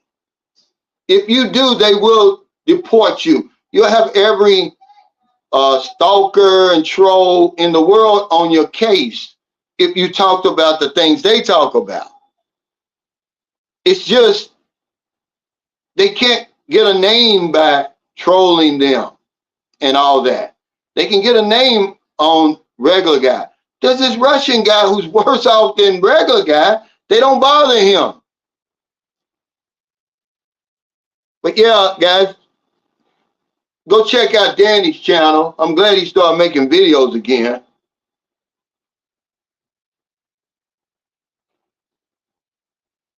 He said, Cal, I'm coming in the Philippines around August. I'm so excited. You should be. You should be excited, man. He said, if you don't fight for what you want, then what you don't want will take over automatically. You got to fight, man. You do have to fight. But he is. He's got a good channel, man. He was earning a living on that channel. But I don't like the principle of them doing that to him, thinking that they, saving the world. I always say they don't give a damn about Filipinos. They don't give a damn about the Philippines. They just found a target to mess with. DLS Tune says, I have not watched Regular Guy in a bit. Didn't know anything happened. Wow, yeah. He hasn't made a video probably in a month. Over a month, but he made a live stream about 3 weeks ago. He looks wary. Yeah, there's a lot of jealousy, man. That's all it is. And it's these guys who are hiding behind these profiles and fake names. They're doing the same thing they're accusing him of doing. But they want you to keep the attention on them.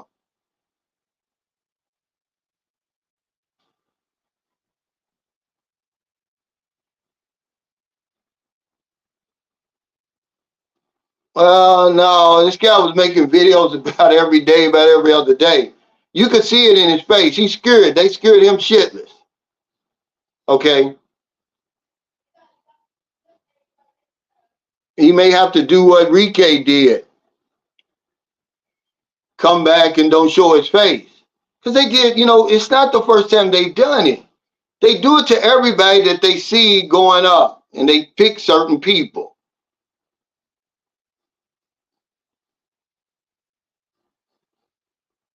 Yeah, they talk about everything. But they get away with it. You better not do it. It is a double standard. Because they talk about, remember I told you, I said, nobody exploits black people more than black people. It's the same as all across the board. When they talk about that I was exploiting Filipino women, there's no way, dude, I can even come close. Some of these channels are so cringy, man. But, I don't say anything. I just keep scrolling. I'm not going to try to get anybody in trouble, though, for it. But, man, if it ain't human trafficking, it's about as close to human trafficking as I've seen. They're parading these young women in front of the camera in these bikinis and different things, man. I'm just like, wow. It's like, wow. Okay? Nowhere near what Regular Guy's doing. She's looking for a foreigner. Now she wants to meet a foreigner to pop a cherry and all that, right?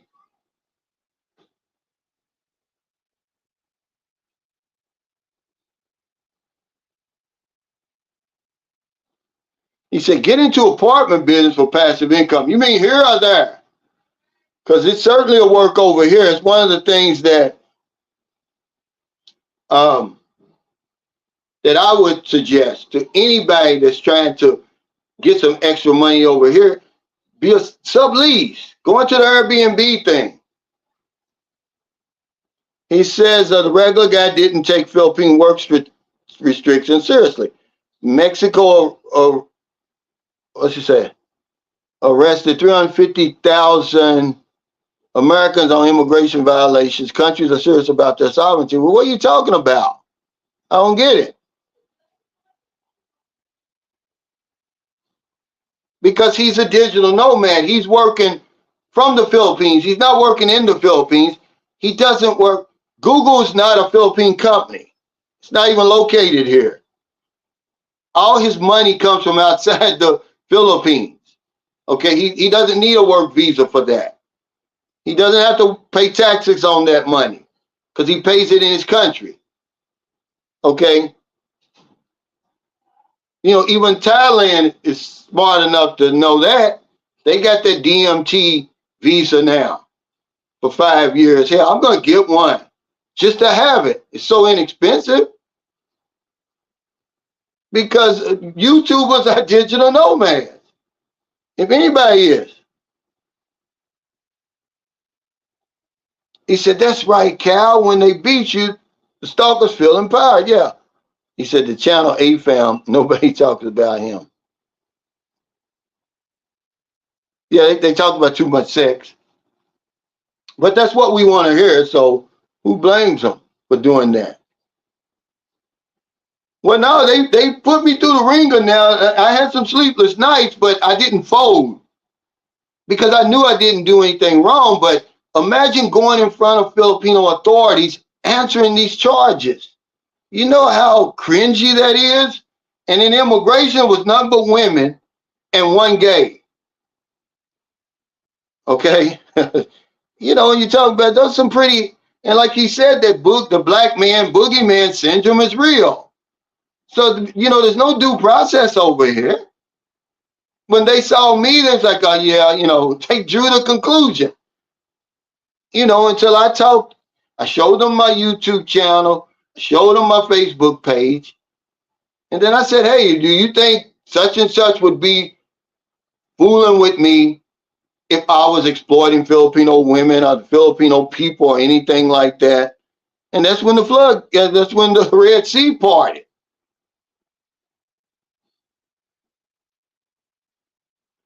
Yeah, yeah, the vigilantes out there, but it's only a handful of them.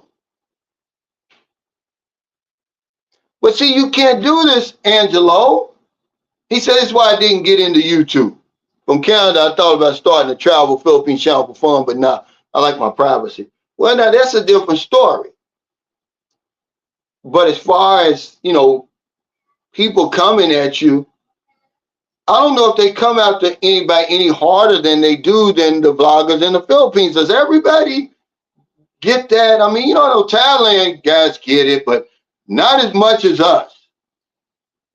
But does anybody else? I mean, because I don't see the bloggers over in Colombia and Brazil and all those places. I don't think they get trolled like that. He said, I'm glad you fought back against the trolls, man. Respect, Cal. Yeah, I just stood my ground. Like, man, I haven't done anything. Because they know over here, all you have to do is send off an anonymous letter. Hey, he's doing this, he's doing that, right? There's no due process. So the charges are so serious that they're going to investigate it.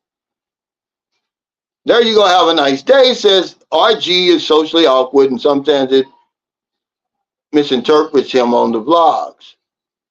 Yeah, but you know, everybody has a different perspective. There's no reason he should have stood his ground and then went in front of the people and explained his side. They were going to look at his videos.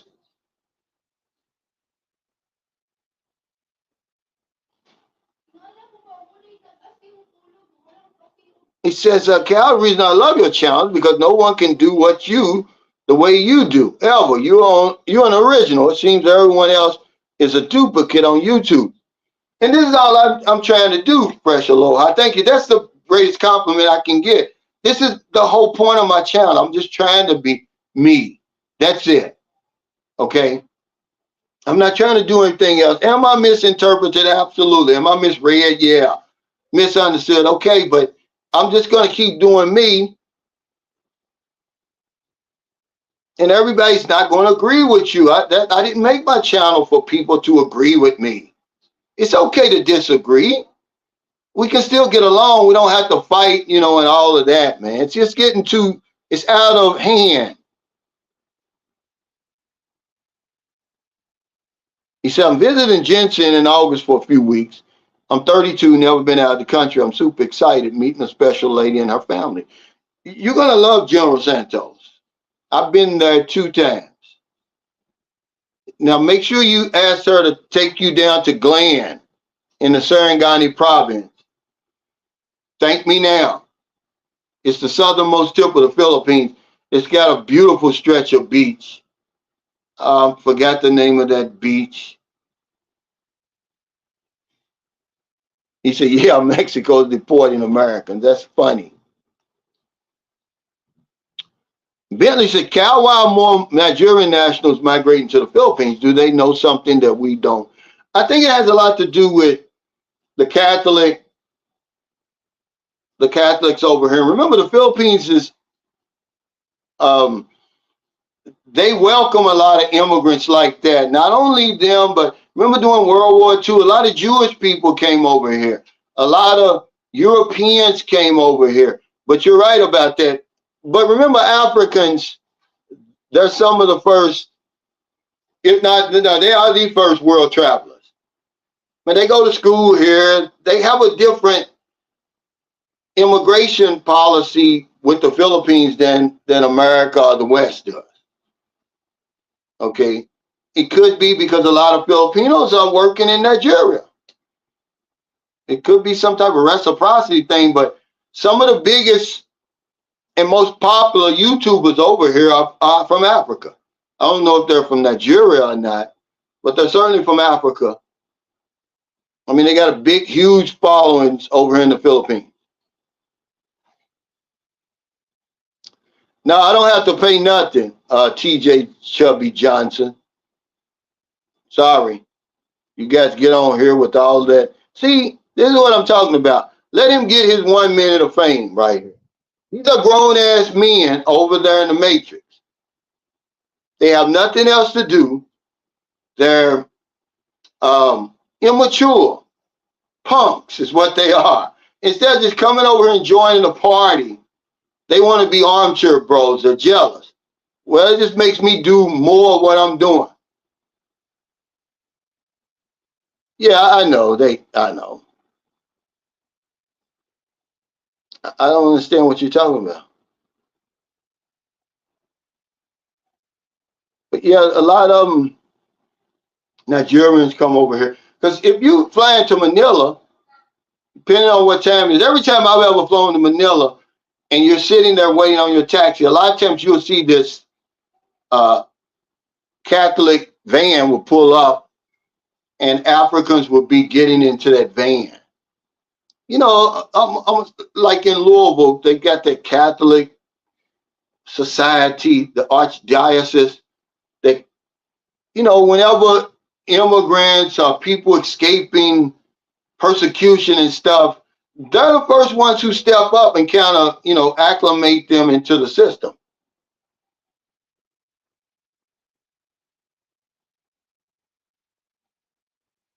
He said, Philippines feel like they're in their country. They feel like they can talk about anything they want. That's crazy. Yeah.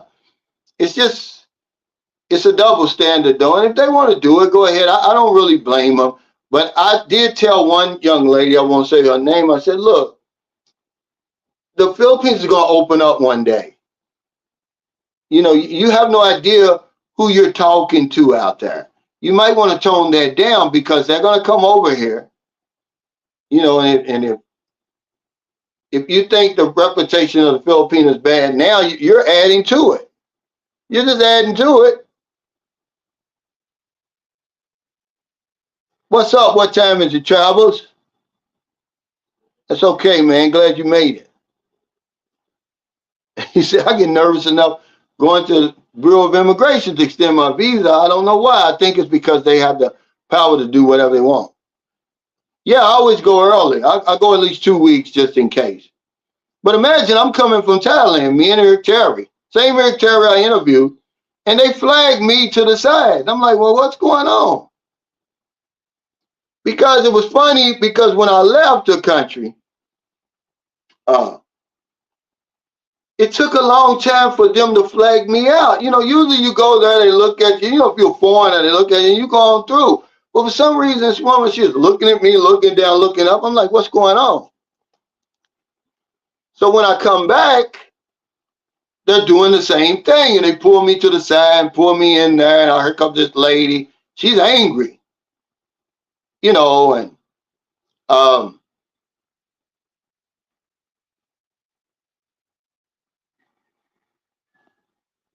then next thing you know, I'm surrounded. It's like 4 or 5 women and one man. You know, like, just sit over there. We got some investigators coming. So it was one woman and one gay that investigated me, man. I'm talking about I was guilty until proven innocent. I'm just telling you, man, you know. But I stood my ground because I knew I hadn't done anything bad. I knew I hadn't done anything wrong.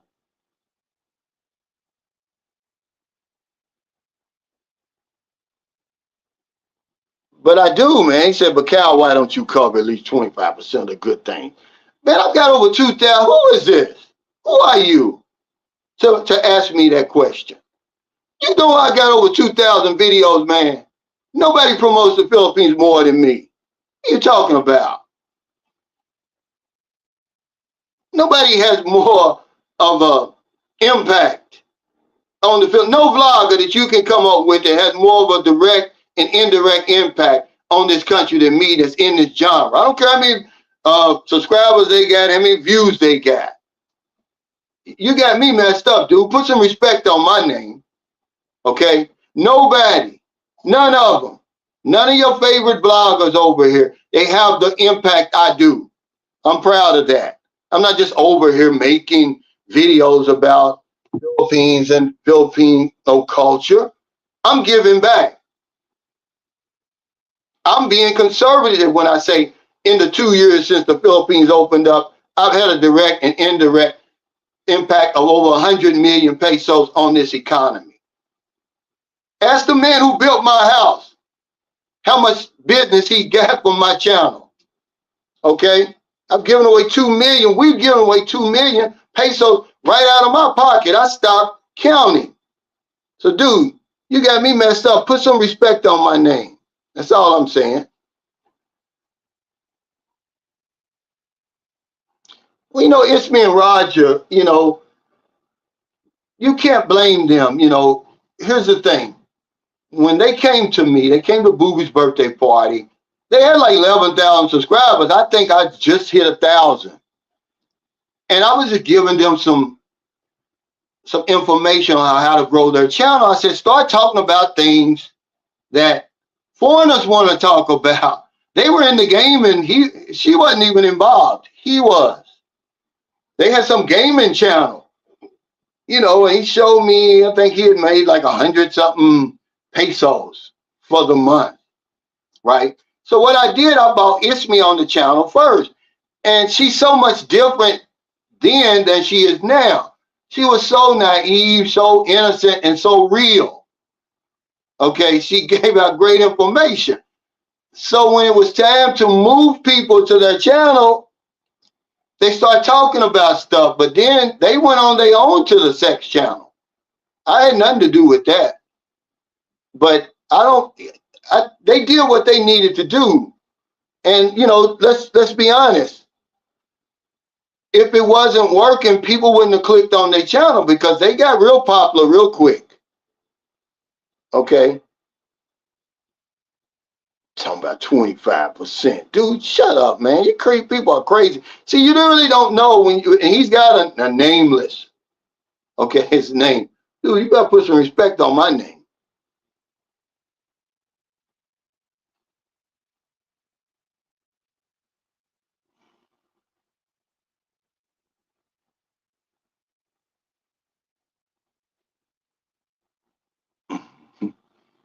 Now they were just doing the things. He said, you and Rike, you the only two that I follow. See, Rike was so big, man, and they came after him. It's jealousy, man. Man ain't done nothing, man. Hey, look, dude, who is this? Yeah, we're not doing that though. They've been to explain that. Do you see us doing that? Okay, we're ambassadors. We're bringing a lot of visitors over here. You know how many people I'm responsible for? They never even heard about the Philippines till they start watching my channel. They never even took the Philippines seriously as a destination till they start following my channel. So I don't know where you coming from all of a sudden. You used to be a good guy. There's nobody over here doing that. We're not taking anything away from the Philippines. We're giving. Okay? If I stop right now, that's not going to affect one job over here. Okay? But if I do stop, it is going to affect jobs. We were putting people to work during the COVID, during the lockdown, sir. The government knows that. They know a whole lot more than you know. You guys aren't doing anything but criticizing. That's all y'all do. You're not raising one finger. You don't care about the Philippines. You don't care about the Filipino people. You just want to be troublemakers. That's how y'all get y'all 5 minutes of fame. Okay, so if they do get me and they throw me out of the country, how's it going to affect your sorry ass life? Not one bit.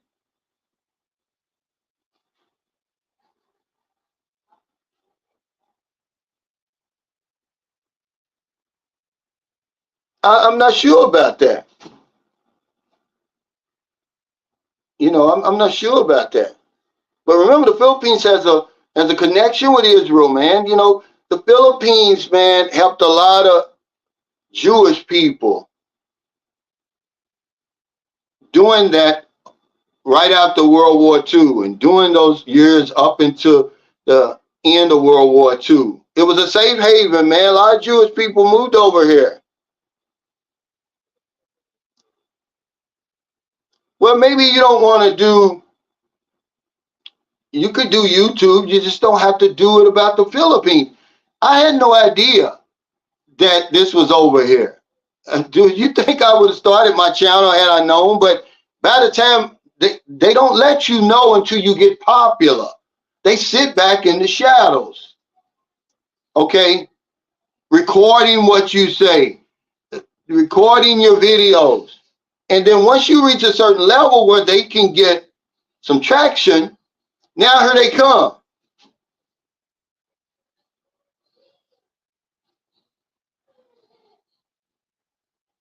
That's all. Y'all love Barack. He said, ignore the peasants, Cal. You're good people. Much love from New York City. Thank you, brother. Well, I don't. It's just that I'm a human being. And, these two guys, they always on my live stream. Now, all of a sudden, they come in with this, foolishness. What time is it, Travis? Thanks for that super chat. He said, too many vloggers on the Philippines for me. He said, to me, you're number one. Thank you. But we need them all, really, guys. We need them all. There's nobody that can cover it all. You just have to be able to discern which ones are good for me, which ones are not. It's like, remember what they say, take what you want, leave the rest. Take what you want out of the stuff, and that's going to help you, and leave the rest. But really, it's not a lot. You don't deal with it all the time. But when it does pop up, t-shirts, thoughts of creation, just stand your ground, especially if you're not doing anything wrong. That's all I'm saying.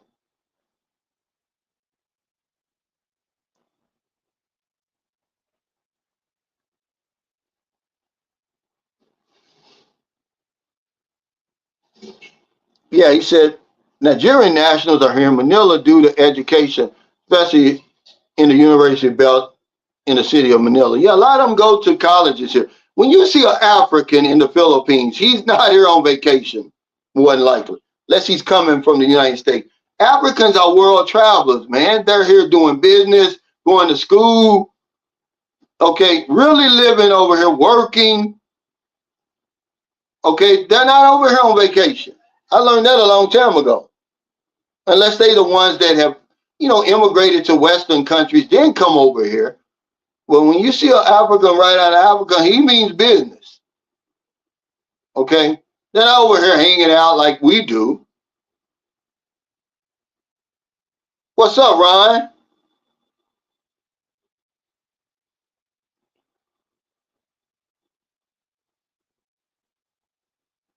He said, imagine typing that on your computer like, yeah, that'll show one of Calvin's subscribers and smirking to yourself after a long day of working at the gas station or whatever you lose lames do for a living. Yeah, I don't understand it.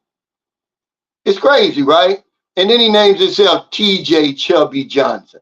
See, people, they sit around and they think about this stuff. They follow your channel. It's like, you use the right word, lames. He says, stand your ground, brother. It hurts more to other nations to see a black man to succeed. That had a lot to do with it.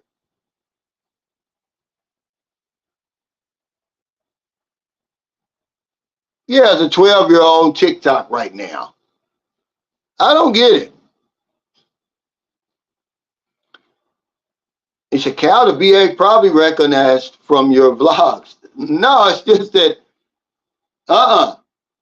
these people they were angry with me, man. They knew I was guilty. I'm like, well, who is Charlie Chow Mein? I said, ma'am, don't you know that's a made-up name? And Corey Feldman, these people are, I said, where are they anyway? Don't I have the right to face my accusers, right?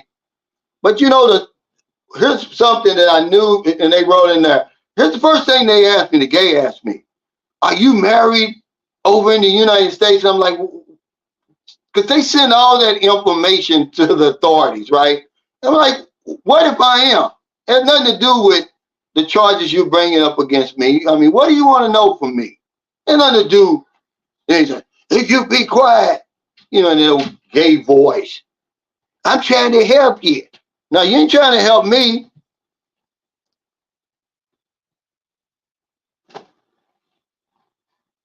You know, and he was the first one,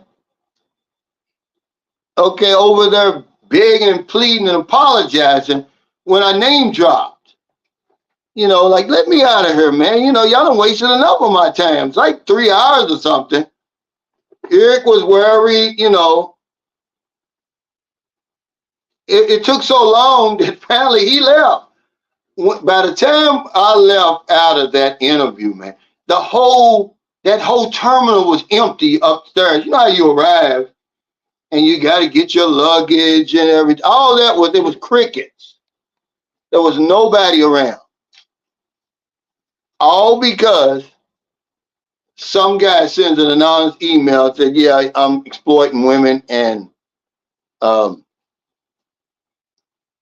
you know, exploiting women and human trafficking, which two of the most serious charges they can, you know, levy against you over here.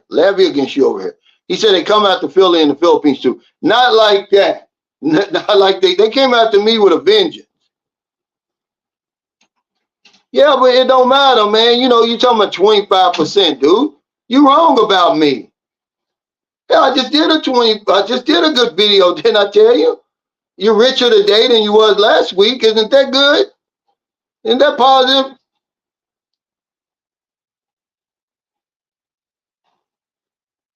I mean, you know, uh, there's enough channels with all that sugary stuff.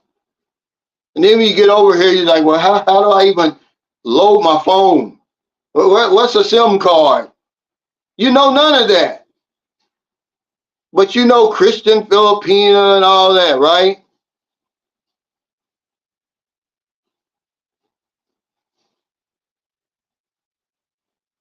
Yeah, the armchair bros.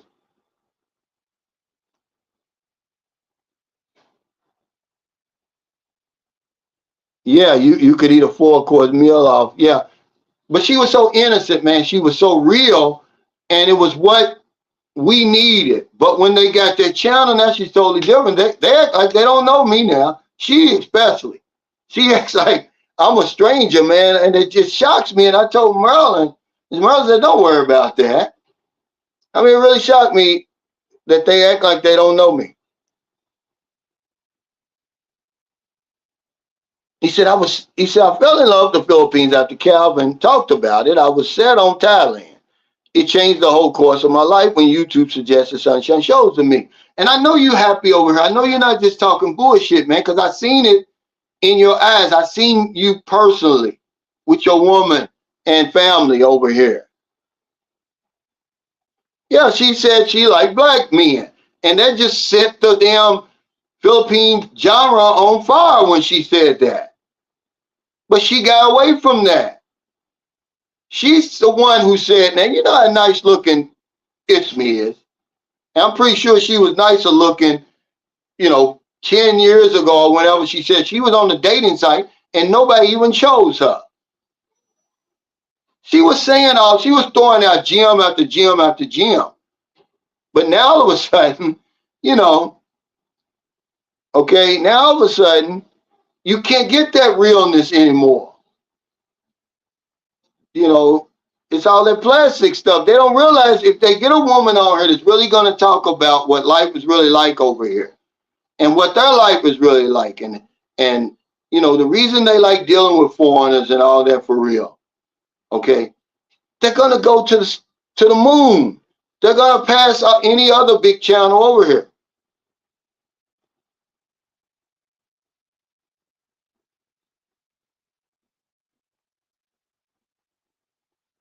He said, haters are wild. They live miserable lives and they sit around drinking, smoking.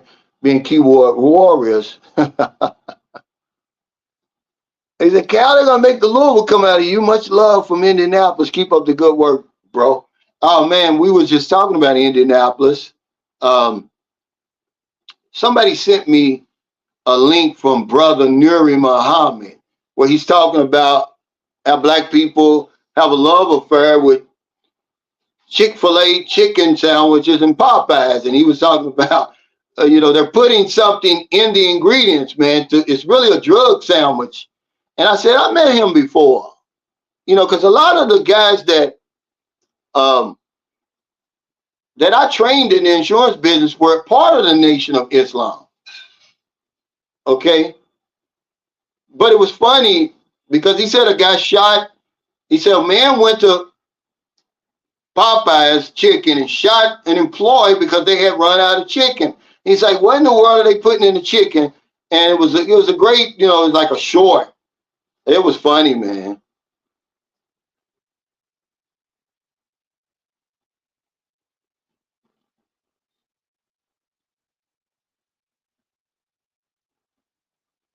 Hey, Meme, she said, we'll always be grateful for your help. Our channel, bro. Yeah, I don't, man. A lot of times people don't want to interview me, or they don't want me to interview them because I asked them some real life questions. Like, what were you doing before I showed up? And they think I'm being disrespectful. I'm not. We really want to know. Hey, Miss Ringo, thanks for that super chat. He said, perhaps these trolls should consider offering their negative attack services to a political campaign. Yeah, you would think it's real serious business that we're doing on here. Like we're really the bad guys for real. But what makes me laugh and chuckle is they don't give a damn about the Philippines or Filipino people. If they did, they would help somebody. They're not helping anybody. They're going to keep them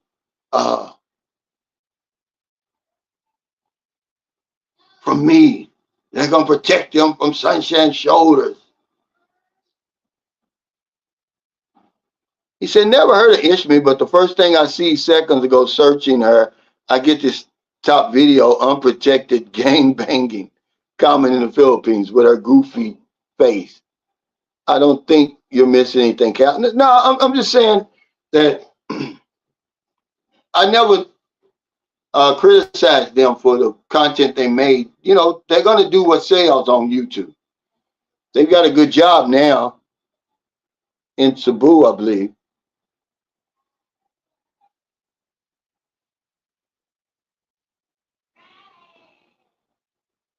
He said, how's the family? Tell Ron we miss him on the live stream.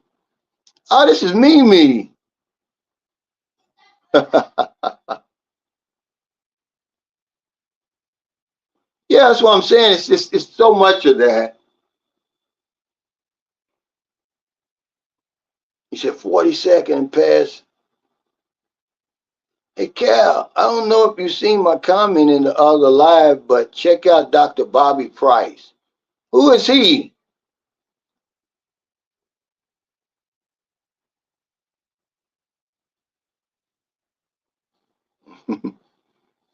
He said, come on now. He said, come have some Andocs, Chooks to go, Krispy King. The hell with Chick-fil-A, KFC, and all Western food chains. Man, that damn Chick-fil-A sauce is addicting, man. They putting something in there.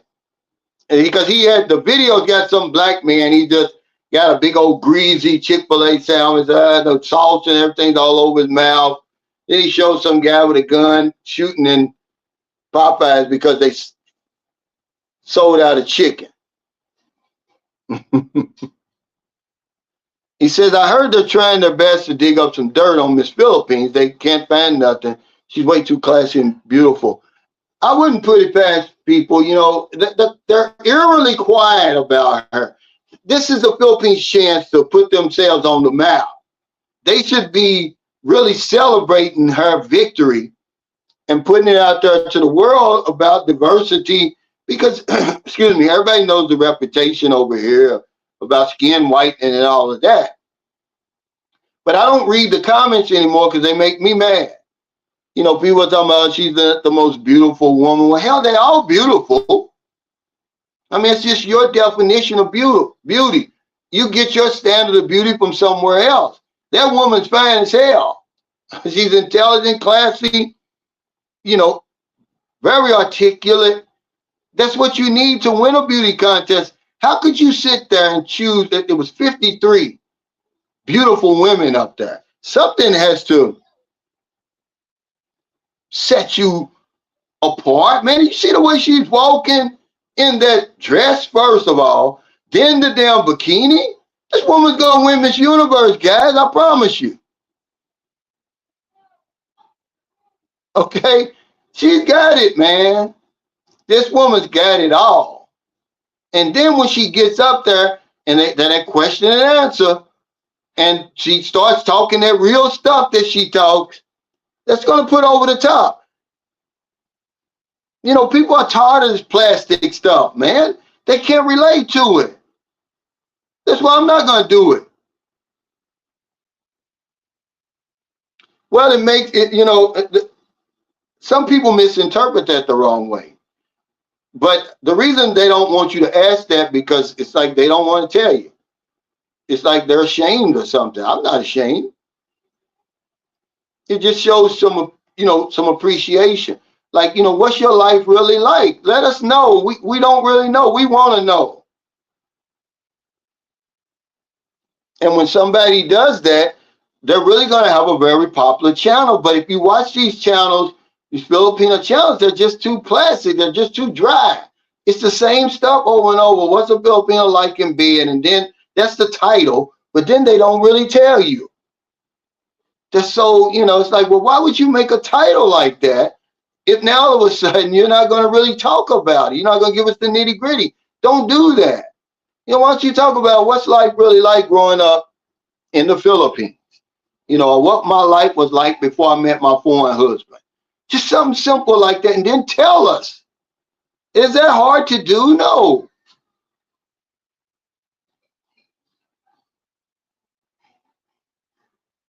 That's all. He said, have a beer with you. With Curly, yeah. That's funny because I had a guy from Australia. I consider him a friend now. And he's talking about some nice motorcycles, this guy does. He came over and he was drinking with Curly. Because, you know, I don't drink. He was drunk, man. He was drunk out there because he drank like 4 or 5 liters of that damn Red Horse, man. He was drunk, dude.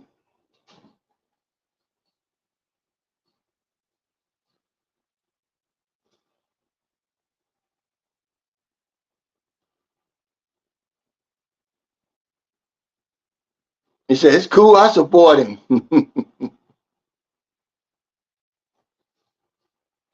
Yeah, and this is real talk right here. He says, I'll take an innocent t-shirt and jeans Filipino over a sexy girl dress with red lipstick any day of the week. And a lot of people watching, they don't know the difference. It's just, if you see a new guy who's never been to the Philippines, who watches those Filipino vloggers, they don't understand that they're not the typical woman you're going to run into over here. They just don't talk like that. Not in front of a camera anyway.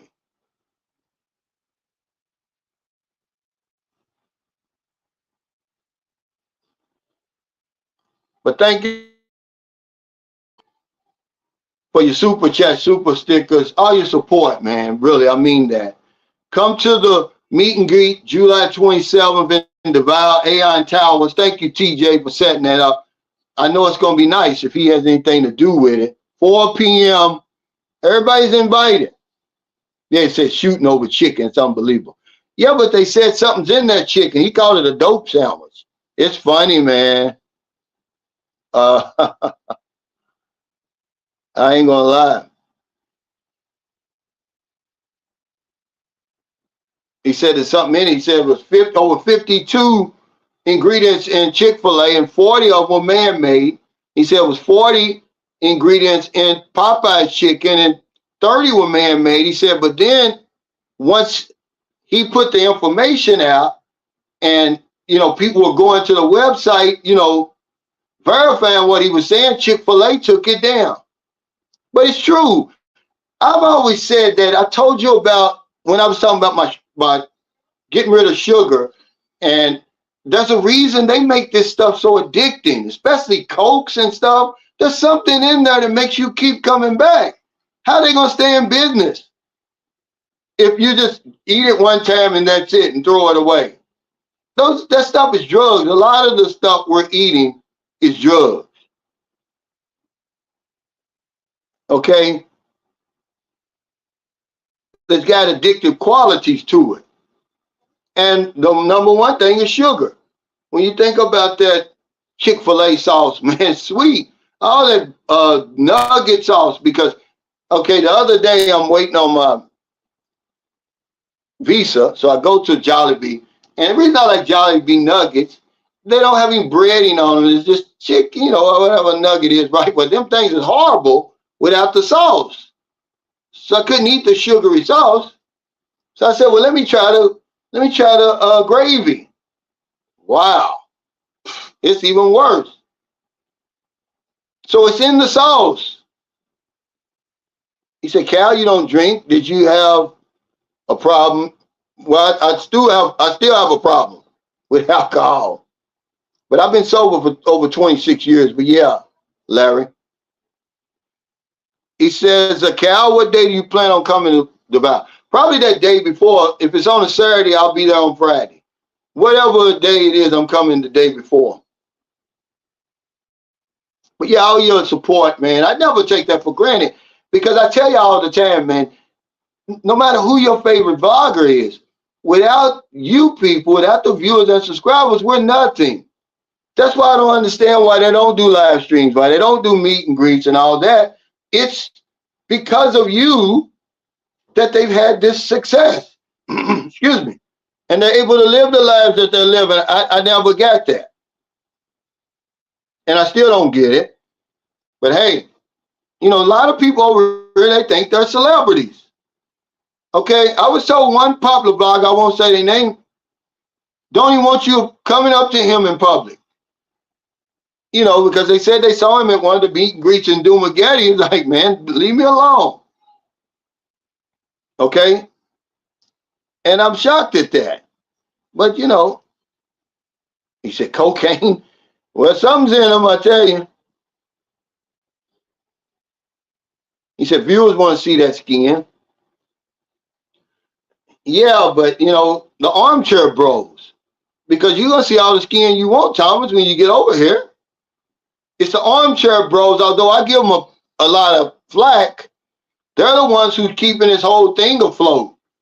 Without the dreamers over there, we're nothing. No YouTube channel's gonna make it.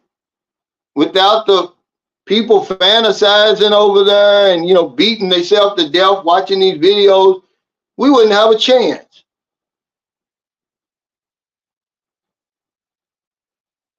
He said, I can't even eat McDonald's because I cannot afford it. But with my husband, now he take me whenever he wants to, wherever he wants to. And I'm so grateful for that. He changed me. See, that's all I'm saying. See, this is Mimi. This is Pumpkin Joe Filipina Experience wife. But she's a real one, though. I mean, I don't see anything wrong with giving your husband. No, it's not Old Dog New Tricks. Old Dog New Tricks, they treat him like a celebrity, but he really doesn't.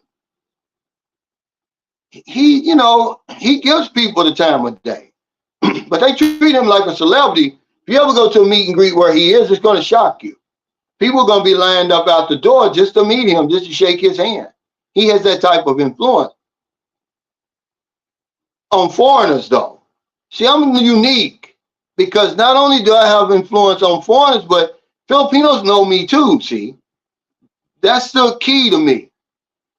I can go to Cebu, I can go to Manila, I can go to Dumaguete, I can go to places and they'll know me. Filipinos will, and foreigners. But if the Filipino P came to San Carlos City right now, they wouldn't know who she was. If Old Dog New Tricks came here, they wouldn't know who he was. Geo and any of them, because they don't give back like I give back. Okay, and I didn't do that so I could be known. That's how my channel started. That was the difference between me and them. Okay, but no, it was Geo. That's who they said it was. He said he tried to talk to Geo, tried to get away from him.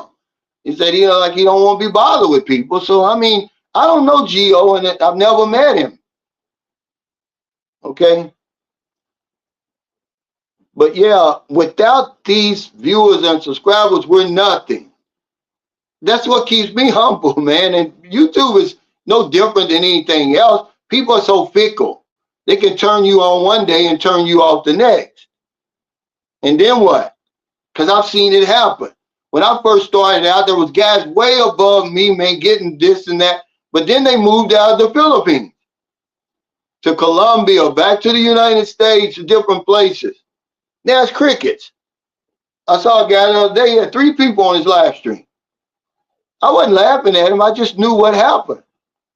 You know, you got to know what side of the bread, what side your bread is buttered on, man. But take care, everybody. Well, you know, being a white man helps him too, because a lot of white guys come over here. Okay, and that helps him. They can relate to him. Okay, that helps him. You know, he's a unique, guy, but that helps a whole lot. But take care, everybody. I see y'all. Hope y'all can make it to the meet and greet, because they're usually pretty nice, guys. Okay. He said the first ingredient is sugar. Yeah, I saw him. I saw that video. Yeah. Yeah, Don, thank you for stopping by, brother. Well, you know, when you don't show yourself, this is what is hampering his channel. But he don't care, I guess, But you got to show your face, guys. These faceless channels, they only get a certain, amount of support. I mean, imagine having a meet and greet. They're like, well, where is he? Who is he? Where is the guy? But those are the guys, they're afraid of the confrontation, because they try to go after him anyway. Once he got, so many subscribers, but, it died down, because it's like they can't make an impact because nobody know what he looks like. Really, they put the pictures and stuff up there, but, he could be a whole lot bigger than he is, but, he made a decision. Okay.